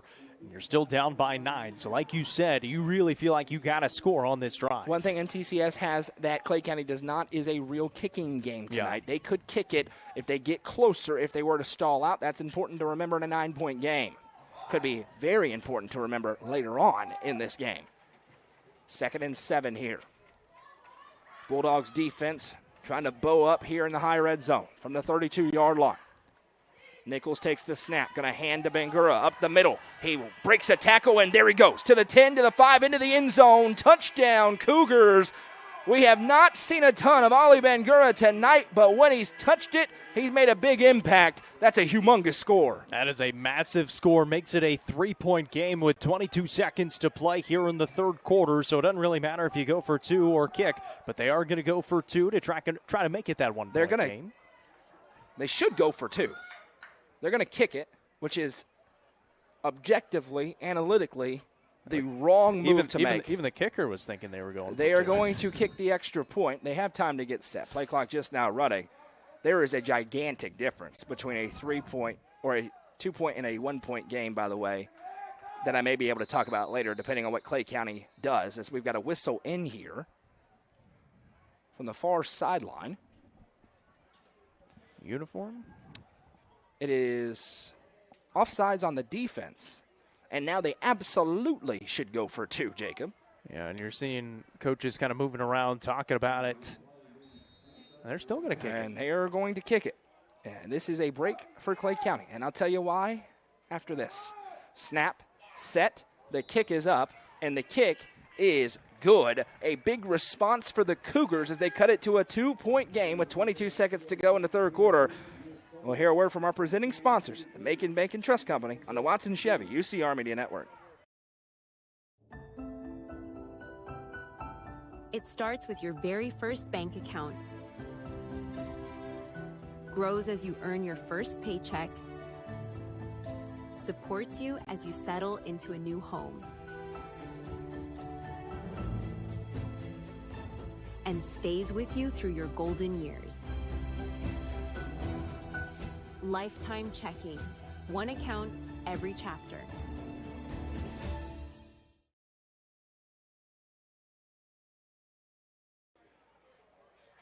Welcome back. Talking in the break about the decision to not go for 2 there for MTCS. Could be a big break if Klay County finds a way to score a touchdown here. They're guaranteed to be up 8, and they would just need a 2-point conversion to go ahead by 2 scores. It also would take off the ability for MTCS to potentially win the game with a field goal later on. And that's why we talked about it. Klay County only goes for 2, so they're not going to kick it if they are able to score a touchdown. This is a kick that is fielded cleanly at the 10-yard line. A lot of speed, and there he goes. 35-40, 45-50, 45-40. One man to beat, cutting upfield at the 35, and down at the 30-yard line, Waylon Cherry flips the field and flips the momentum for the Bulldogs. And what a return that time. Got to midfield, and he had to cut it a couple of times. That's what slowed him down, but a great return for Waylon Cherry, and you said it. That momentum now fully here on this Klay County sideline, and in great starting field position. Got to take advantage and cash in. Waylon Cherry with breakaway speed. Saw his basketball coach, Rob Edwards. He likes that speed on the hardwood. Also their athletic director. Absolutely. The Dogs going to take the hardwood a month and a half away, less than that. It's coming. Whew. We're not ready for it yet. One to the left here for Nolan Adams. Takes the snap, going to give to Reese up the middle. Reese with a stiff arm. Just carrying another defender forward to the 23-yard line. As trying desperately was Cooper Jones, the sophomore linebacker, to get him down. And he's able to get forward for a gain of 6 and bring up a 2nd and 4. And that will be the final play of quarter number 3. Ladies and gentlemen, get your popcorn ready. After 3, it's Klay County 22, MTCS 20. Dogs driving. Coverage presented by Macon Bank and Trust Company on the Watson Chevy UCR Media Network.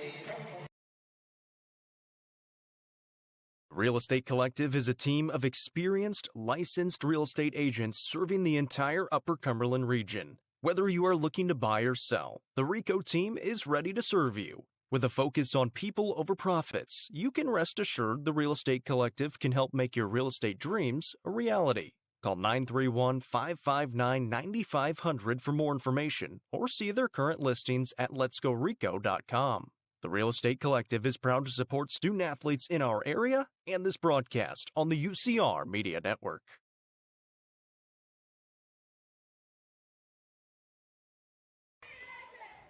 Tonight's broadcast is presented by Macon Bank and Trust Company, and we've had a good one so far. Klay County leads MTCS 22-20. It's a 2nd and 4 for the Bulldogs from the MTCS 24. Waylon Cherry with a huge kickoff return after a score for the Cougars, and now the Dogs trying to capitalize and regain a 2-score lead. Nolan takes the snap, play fake, keeps it himself over right side. He's grabbed by the shirt from behind. He's staying on his feet. Pile is moving. It is still moving forward. Nolan Adams with 10 yards after contact. It's a Livingston Regional Hospital first down. First and goal for Klay County. I don't know what he's got on because that's been a couple of times now where they've grabbed onto the shirt or the jersey, whatever it is. That undershirt. Able to slow him down just a little bit to wrap him up, but that time got a little bit of help from his teammates and able to get the push for the first down and deeper into Cougar territory. And now it's just dangling behind him as it started to rip away. First and goal from the 9-yard line. Yeah, he's got a tail now. Klay County trying to get the quick answer. Nolan calls for, has a low snap, and he has to just eat it. And this is the second time on first and goal that there's been a loss with a bad snap. We have a little bit of extracurriculars, and Roy Culberson really wants him one, but it's tackle football. Everybody's okay. Second and goal from the 12. Yeah, not exactly where you want second and goal. You know, if you get pancaked, you got to just get back up. You can't ask for the penalty after getting pancaked. You got to get back up and try to get back on the next snap. And now Reese just rips. Smart. Whatever was smart. Ripped off of Nolan from his undershirt. Big play here. Second and goal from the 12. Trying not to stall out in the red zone again. Nolan has a better snap this time. Fakes it now. Jukes upfield to the 10. Nolan Adams to the 5. There is a flag down as he's slung down at the 1-yard line. But this one may be coming back as it's right in the area of holding where that run popped free. We will wait and see. This could be a huge penalty in this game. Yeah. And everybody's backing up. And it is a hold against Klay County. Mentioned that's right where he was able to kind of squirt free. We certainly have no view on it here.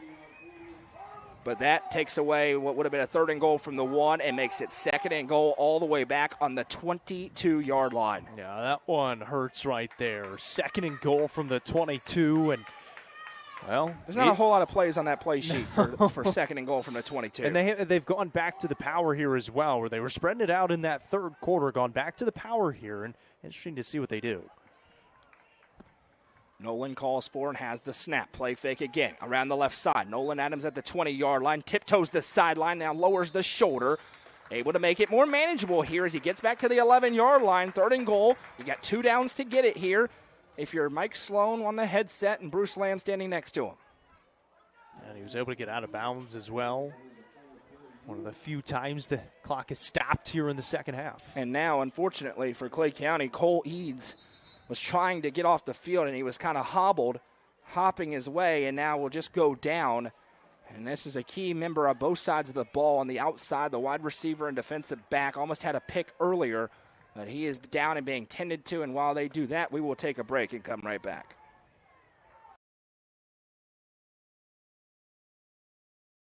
Looking for weekend lunch and dinner plans? Since 1971, Nick's Restaurant has been locally owned and operated. From mouth-watering prime rib to delectable ice cream pie, Nick's has it all. Their cozy atmosphere and great service will make you feel right at home. Plus, their banquet space is perfect for any event. Visit them at 895 South Jefferson Avenue or online at nickscookville.com. Nick's Restaurant is a proud sponsor of this broadcast on the UCR Media Network.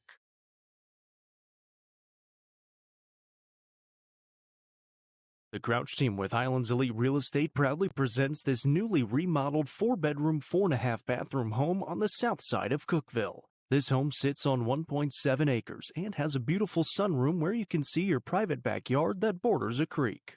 For more information, visit chadandamycrouch.com or call 931-979-1191. The Crouch team with Highlands Elite Real Estate is a proud sponsor of this broadcast on the UCR Media Network. Cole Eads walked off the field under his own power, favoring one of his legs. A little bit of a limp there. Here, it is 3rd and goal from the 11-yard line for Klay County. A nice run of 10 yards for Nolan Adams on 2nd and goal from the 22 after a bad snap and then a penalty has put them way behind the sticks. They lead by 2. Game certainly up in the air. All alone in the backfield is Nolan Adams. He's going to roll to his right, looking downfield. Fires, receivers there, gets crushed and makes the catch. Touchdown, Klay County. Nolan Adams to Reese Adams. It's a humongous Bulldogs touchdown. Man, what a catch by Adams in the end zone. He knew he was going to get crushed. He absolutely got drilled in the back and able to make the catch in the end zone. Ali Bangura came at him and got every bit of the back of Reese Adams, and he was able to hang on a good throw from Nolan, and they capitalized on the kickoff return from Waylon Cherry. And now a 2-point conversion. This is critical to make it a 10-point game, and it's also another reason why MTCS should have gone for 2 a moment ago. Nolan has the snap, quarterback keeper around the right side, and he's into the end zone. 2-point conversion is good. That is big time. With 10:04 to go, the Bulldogs lead 30-20. Coverage presented by Macon Bacon Trust Company on the Watson Chevy UCR Media Network. Loading the kids in the car, brokering peace in the back seat, mastering the snack handoff without even looking. Why are simple things sometimes so complicated? Thankfully, with auto owners, insurance doesn't have to be one of them. We work with independent agents who keep insurance simple, so you can worry about more important things, like figuring out what's growing in that cup holder. That's simple human sense. Visit swallowsinsurance.com or call us today, 931-526-4025. Protecting your future, it's what we do. Welcome back. Nolan Adams with a touchdown pass to Reese Adams. It is Reese's 3rd total touchdown of the game. And now the Bulldog defense will try and get a stop and sniff a 6th consecutive victory for Klay County here in week number 7. And again, you go back to that week 1 game. No Nolan Adams in that game. Playing one of the best teams out of Kentucky now in Glasgow, who is still undefeated. They're 6-0, and they have only allowed 23 points this season. A little squibber here. This one trickles and will go out of bounds at the 36-yard line. MTCS could elect to make Klay County kick it again if they want to. We'll wait and see if they do, or they just take the 5 yards and put it at the 41-yard line, because they could get a little bit further. And so it looks like that's exactly what they're going to do and take it to the 41-yard line after they kick out of bounds. So 1st and 10 here for the Cougars, 10:04 to go, and now they're going to have a sense of urgency with how this Bulldog offense can bleed the clock when they have it.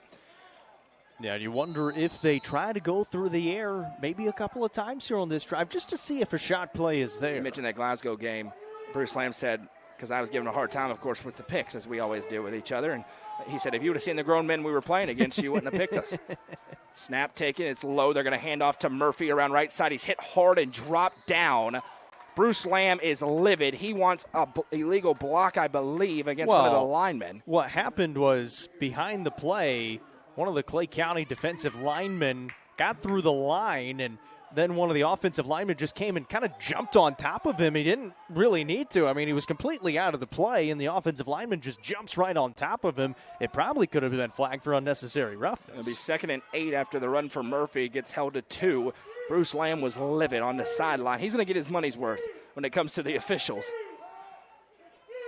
Snap taken, a low one, having it. Now turning, firing the screen the other way. Receiver makes the catch. He'll be dropped down. A tremendous tackle in the open field for Isaiah Burnett, the sophomore. There were blockers in front there. He was able to shed it and bring him down for just a gain of 2. It's 3rd and 6. Yeah, a really good job, and sets up 3rd down and 6. Obviously, it's 4-down territory right now for MTCS with 9 minutes to go in this game. So you got to wall up for 2 more plays, and if you're able to do that, you feel really good about this football game. Nichols that time trying to find something in the passing game. 3rd and 6. They got 2 downs to get it, as Jacob just mentioned.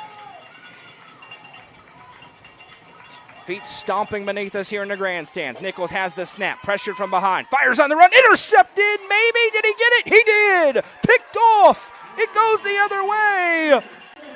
Cage Ashley, the junior defensive back, read it the whole way, and the Bulldogs take the football back. And what a play there in the secondary, able to step up, and he's had some opportunities to get there in the secondary. I should say this Klay County secondary's had some opportunities to make some plays on some balls thrown by Nichols. Able to do it that time. Huge turnover, and we'll see if Klay County just waste this clock away or if they try to go down and score. I asked Bruce Lamb, what is the questions with your team? He said, I like my secondary. They're just young, haven't had a ton of experience.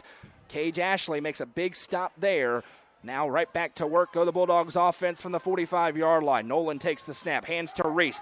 Huge hole to rumble through. Reese with one stiff arm breaks the tackle, and there he goes to the 50 and barrels into a defender to the 43-yard line. Big boy football tonight in Salina. It's a Livingston Regional Hospital first down. Yeah, and Cole Eads was upset. Good to see he's back out there here on this near side, but Jack Thompson, who had been covering him all night long, wasn't out there initially when the play got started, and he was making his way over there and kind of shook his fist because he knew he would have had a wide-open touchdown if he was able to stay out there. 8:10 to go here and counting in this ball game. Bulldogs looking for the dagger. Nolan takes the snap, play fake, and we've got a flag coming in from the White Hat. A rare false start from there. It'll back him up and make it 1st and 15.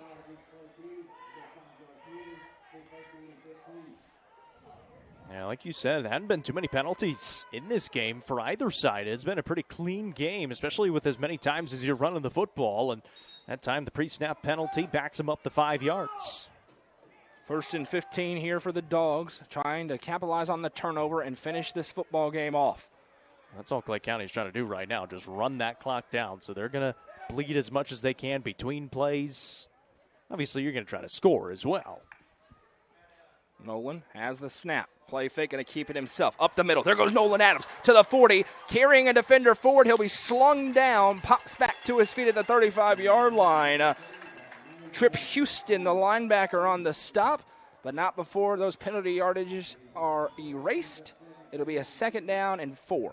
Yeah, big gain that time for Adams, and you said the defender just kind of jumped on the back of him. We've seen that a couple of times, just trying to go for the ride, and Nolan Adams using his strength and able to get a few extra yards out of it. 2nd down. And we'll say a long 3 here for Klay County. And they are bleeding the clock. Under 7 to play. They got a 10-point lead with the football in MTCS territory. Nolan takes the snap, play fake again. Going to keep it himself over right side. Cuts upfield a couple of times. Now pushing forward. He has got a Livingston Regional Hospital 1st down to the 28.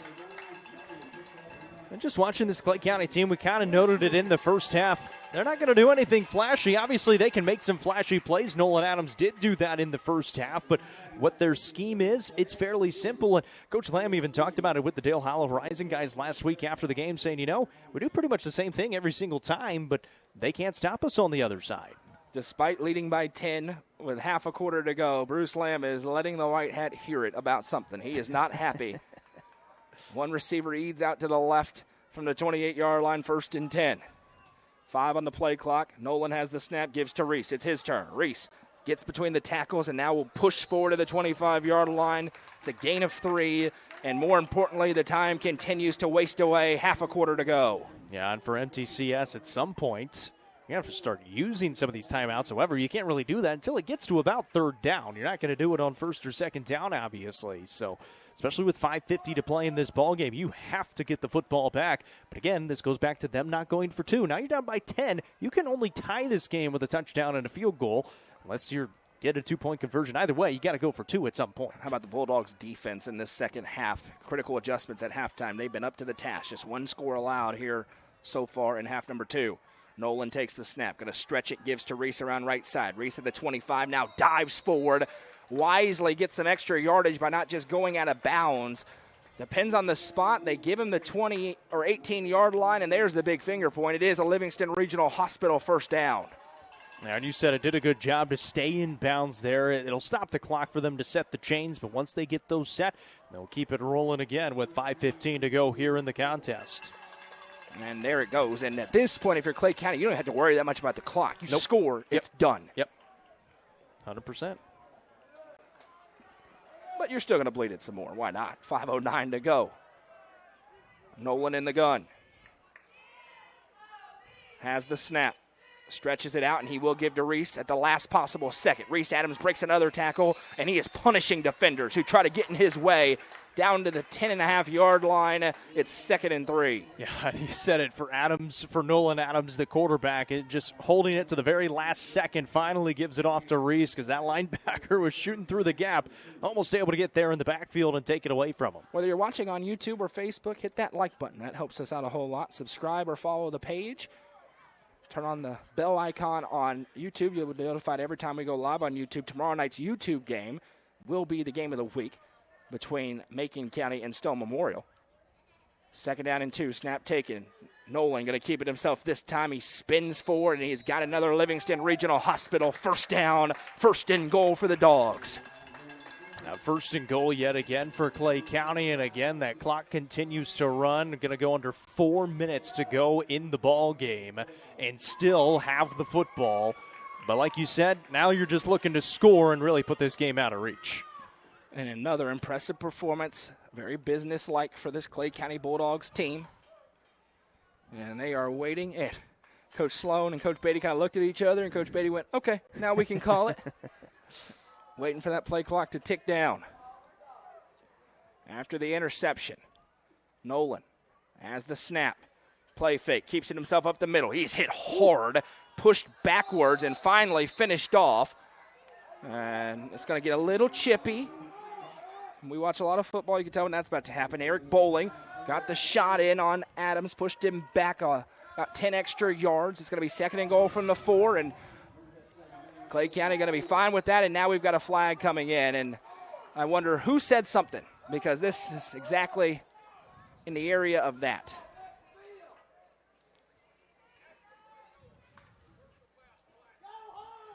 It's a personal foul against Klay County, and mention that there's been some frustration. Klay County feels like there's been a few cheap shots potentially. So something was said, and that's going to make it 2nd and goal from back of the 19-yard line, and the clock will run. Coach Lamb wants an explanation. But now is where you've got to keep your cool. You're fine no matter what happens. You get your bye week, and then you're a heavy favorite the week after, but you don't want anybody to not be available. If you get thrown out of this game, you will not be able to play against Red Bowling Springs in 2 weeks. Yeah, that's the biggest thing, and it's brings up 2nd and goal from the 19 now as well. So still trying to score, just makes it a little bit tougher. Nolan Adams right up the middle, hit hard and driven down after a gain of about 5. I do not know what the Klay County fans beneath us want called on that play. They're not happy, but there was nothing on that one. It's a tackle. And now we have a whistle and a timeout called by MTCS. They had all 3 remaining, but can't go home with them. So at this point for them, they have to get a stop, a quick score, and an onside kick. Getting close to insurmountable, not quite there yet for the Cougars here on the road. Yeah, and they got to get the stop initially. That's the biggest thing. And if you give up a score, it's over. Might already be over here with the 10 points and only 2:34 to go because you got to move the football quickly. But yeah, it's been a clinical performance for Klay County so far tonight, except for these last couple of minutes out there on the field.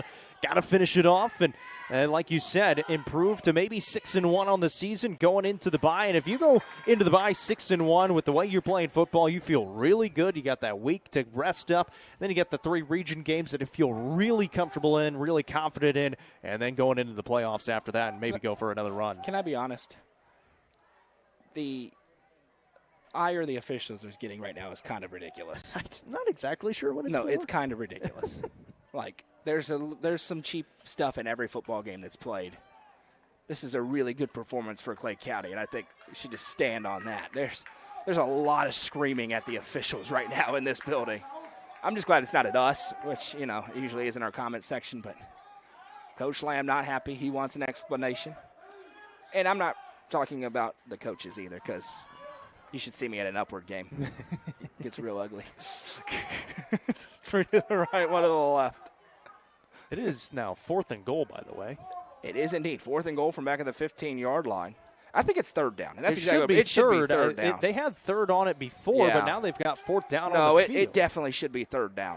It's 100% third. It should be third down, no question. And now if they don't get this one right, there could be some argument. Oh, that is a big mistake now by this crew. What is happening? Now they could be yelled at. And now Bruce Lamb wants a timeout because it should be third down. He's absolutely correct about that. They got down to a 1st and goal from the 4. They had the run with the big hit. They had the personal foul penalty that backed them up. Then they ran one more play, so it should be third down. Yeah, it's 1,000% third down. It is and third what's down. weird is they had third down on the field as the timeout was called before the play was even run. So then they moved it to 4th even though there was no play run. And it really is something that I finally come to the defense of officials.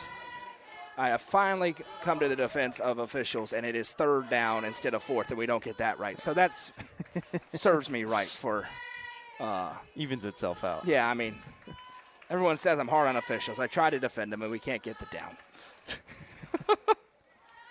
So I'm just not going to be nice to officials anymore. That's the moral of the story. I tried. Yeah, that's pretty poor. Yeah, that's something that can't happen. In a game that's certainly not over, and also that's essentially a free timeout to MTCS. Right, because Coach Lamb is trying to get that figured out during the timeout. It's 100% third down, but they've got 4th down on the field. That is a big mistake. So I take it back. Yell away. Trips to the right, one to the left. Nolan Adams takes the snap, dropping back, looking left. Pumps, forced out of the pocket. Eyes downfield the whole time. Being pressured, fires across his body. He had a man open. That is a difficult throw, and it's going to be an unearned turnover on downs. Klay County gets screwed out of a down, and now MTCS will get it 1st and 10. Down 10 with 2:25 to go and 2 timeouts in their back pocket. This is where we need Jeremy Tollison, just in case we missed something, but I'm pretty sure we didn't.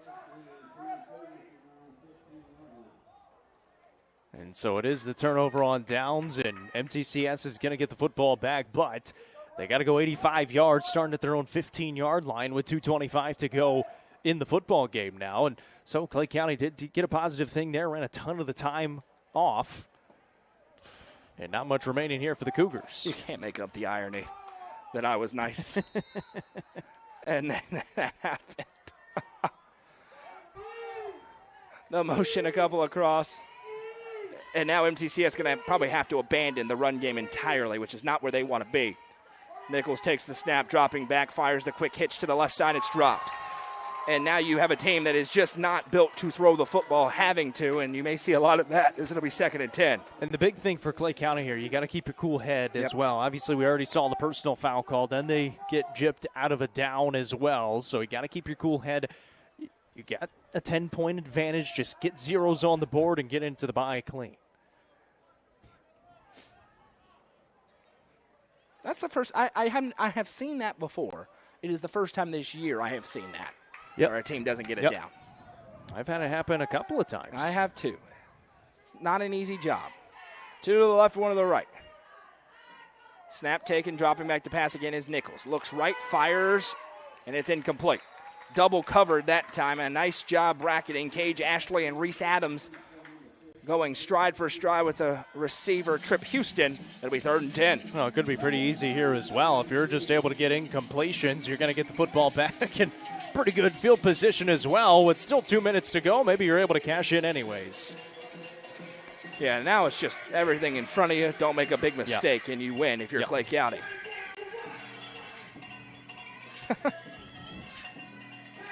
Turn down for what? Blaring. You can hear it in Southern Kentucky. I was going to say, they don't use the speakers too often, but they are extremely loud when they need them. I love it. 3rd and 10. And now we have a whistle and a timeout called by MTCS, which at this point they were going to have to recover an onside kick either way. So they got to get a good play call in here on 3rd and 10. Yeah, well, it starts with completing a pass, and the first 2 passes have not been anywhere close. So they've only completed a couple of the passes tonight that they've attempted, and Klay County, again, played a pretty good football game, both offensively, defensively, been really solid on both sides of the ball, and got to be pretty happy with the performance for Coach Lamb out there, what he's seeing from his team. And we knew we were going to get a heavy dosage of Reese and Nolan Adams. We've gotten that. We've seen a couple of defensive plays as well from this Klay County team, able to get the interception to set up that last drive, and been a really nice performance from these Bulldogs tonight. Again, a thank you to our presenting sponsor tonight, Macon Bank and Trust Company. They are also the presenting sponsor of Macon County Tiger football. We'll see the Tigers tomorrow night in the high school football game of the week as they welcome in the Stone Memorial Panthers for a pivotal Region 4 4A showdown tomorrow night. 3rd and 10 upcoming here for MTCS. 2:14 to go. They trail by 10 on the road. Marlo Nichols, the quarterback, alone in the backfield. Has the snap, dropping back to pass. Looking left, steps up in the pocket. He's hit, and he's sacked. Taken down from a host of Bulldogs. First one in. Colton Brown finishes him off. A big loss on the play. Timeout called by the Cougars, but the Bulldog front disrupting it from the start. And that's kind of the exclamation point right there for that Klay County defense. Able to get into the backfield, one of those coverage sacks as well. And left time for those defensive linemen to get home. Able to get home and finish it off to Colton Brown. And now 4th down and 14. This one's pretty much for the ball game right here with 2:02 to go. Yeah, at this point, if you get a stop in your Klay County, you can take 3 knees and win the football game and head into your bye week with all sorts of momentum before being a heavy favorite in your final 3 regular season games, lining yourself up well in the single-A postseason. Interested to see what this postseason looks like as well. At some point, you feel like you're going to run into South Pitt just because they're on this side of the bracket, but just the way that it's different this year, maybe somebody's able to knock off a South Pitt on that other side. It's going to be chaos this year. There's a lot of easy, known things historically. We don't know a lot. Coalfield's been really good. Chat Prep has beaten Marion County already once this year, so they've gotten some weird wins on there as well, which obviously they're in the same region as South Pitt. Nichols on 3rd or 4th and long. Takes the snap, drops back, fires deep. It's a Hail Mary, and it's intercepted. Picked off by the Bulldogs. Trying to set it up is Cole Eads. He spins down to the 40-yard line, and there's the exclamation point. Cole Eads, playing through a little bit of an injury, finishes it off with an INT. Well, he had 2 interceptions last week. He continues this streak this week, picking off another one. And the receiver for MTCS looking for a flag. It was well over his head. He's never going to get that flag, even though there was a little bit of contact. Cole Eads able to make the interception. He comes off, and now you're going to send the guys on. And like you said, 1:50 to go. No timeouts remaining for MTCS. Take 3 knees and get out of here with a win. I've learned from Jeremy Tollison there is no uncatchable in high school, but that's also definitely not defensive pass interference. No. It went down very easily outside. Okay, similar situation here. Did you watch the end of Indiana-Oregon? Of course not. You mean Indiana-Iowa? Snap taken here is a stretch, and they are going to run it. Reese Adams around the right side. Adams barrels into one of his own men and will be taken down at the 34-yard line with 1:40 and counting to go. They're taking knees. Mendoza is walking backwards, and they're already blowing the whistle. Hadn't taken the knee yet. And the explanation that Coach Signetti got was a delayed victory. Have you ever heard of anything like that? I have not heard of that. So I don't know what the heck was happening, but they kept blowing the whistle before he took a knee, and he was rightfully getting upset, as was I. 2nd and 4 upcoming here. 1 to the left. Time ticking down, 10 on the play clock. They do not have to run a play outside of a knee, but they can. Snap taken, and they will. Keeping it himself is Nolan Adams up the middle. He spun forward. It is a Livingston Regional Hospital first down. Under a minute to go. This is going to be a very nice win tonight for the Bulldogs on their home field. Yeah, it's a really solid win. Anytime you can play a Division II team and come out with a victory. And again, these two teams, they've actually met before. They met back in 2015, 2016, and MTCS came out with some big wins in those games, 62-16 and 55-14. Of course, that was before Coach Lamb got to town, but it is absolutely going to be a big win for Klay County tonight. And Klay County has been dominant in this stadium since Bruce Lamb got here. 2 total losses, only 1 in the regular season, and it came a while ago. Handshakes on the sideline as Adam steps up, puts his knee on the ground, and that will do it. Final score tonight on a Thursday night in Salina. Klay County 30, MTCS 20. The Bulldogs win their 6th consecutive game. We welcome you into the Real Estate Collective post-game show. Jacob, we expected it to be on the ground versus on the ground. Maybe a few more passes than we expected tonight, but ultimately the Bulldogs continue their nice run here through the middle portion of their schedule. And it started in the first half, able to set the tone, able to get into halftime with the 2-score lead, the 9-point advantage, 22-13. Continued that on in the second half, and offense wasn't quite there in the second half, but defensively made some nice plays. 2 interceptions, able to get the 1 score that they really needed to go up by 10, and a big win defending their home field. Now 6-1 on the season, 6 wins in a row.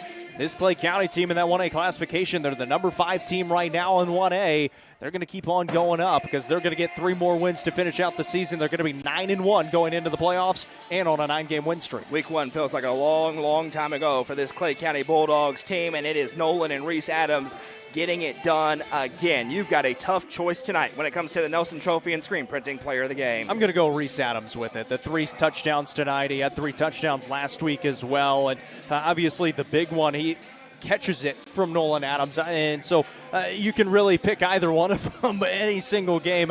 I'll go Reese Adams tonight. He is your Nelson Trophy and Screen Printing Player of the Game tonight. The 3 touchdowns, 2 on the ground, 1 in the air, a reception touchdown, I should say, and a really, really good win for Klay County against a Division II team. Reese Adams is the Nelson Trophy and Screen Printing Player of the Game as he gets it done tonight alongside the rest of his squad. 30-20, a 10-point victory over Division II MTCS. We'll remind you, Michael Lindsay's here tonight. Coverage coming to UpperCumberlandReporter.com and all of our social media channels. Of course, join us tomorrow night, headlined by the high school football game of the week as the Macon County Tigers welcome in the Stone Memorial Panthers. That'll be on the main page and on the YouTube channel where you're watching this game. Over on UCR2, Livingston Academy welcomes in the Upperman Bees. And on UCR3, Maryville travels to Cookville to take on the Cavs. We'll wrap it all up with the Friday Night End Zone Show presented by the Real Estate Collective around 11 o'clock, maybe a little later because I will be in Lafayette tomorrow night, much to Jacob's chagrin because he is not a night owl in the least. We'll get the caffeine tomorrow night. Clay County improves to 6-1 on the season. They have a bye week before opening Region 4 1A play when they travel to take on the Red Bowling Springs Bulldogs. MTCS falls to 4-2 ahead of their bye week. We'll remind you to keep your eyes on UpperCumberlandReporter.com for the latest coverage of high school sports throughout the area. I'm Noah McKay for Jacob Vincent to my right, Michael Lindsay on the field, Madison McKay on camera, and everybody at UCR. We say so long from Salina.